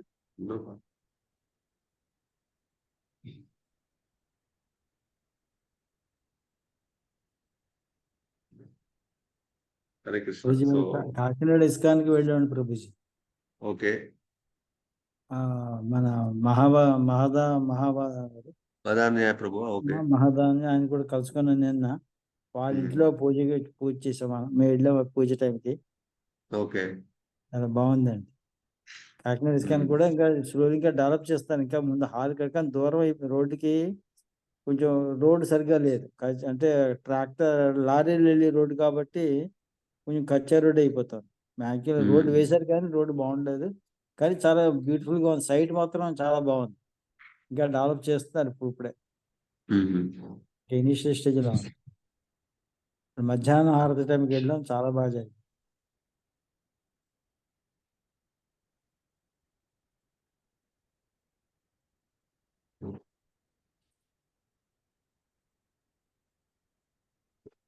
అక్కడ కూడా చాలా మంది ప్రభుజీలు ఉన్నారు.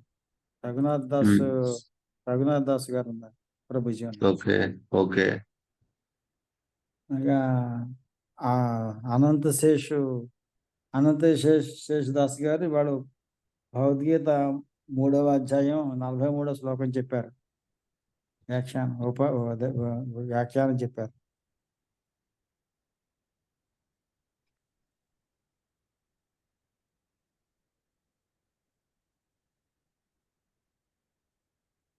హరే కృష్ణ. హరే కృష్ణ.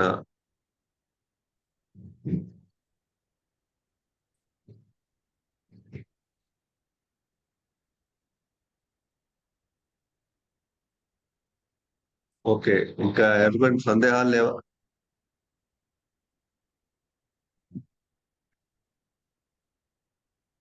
చేద్దాం.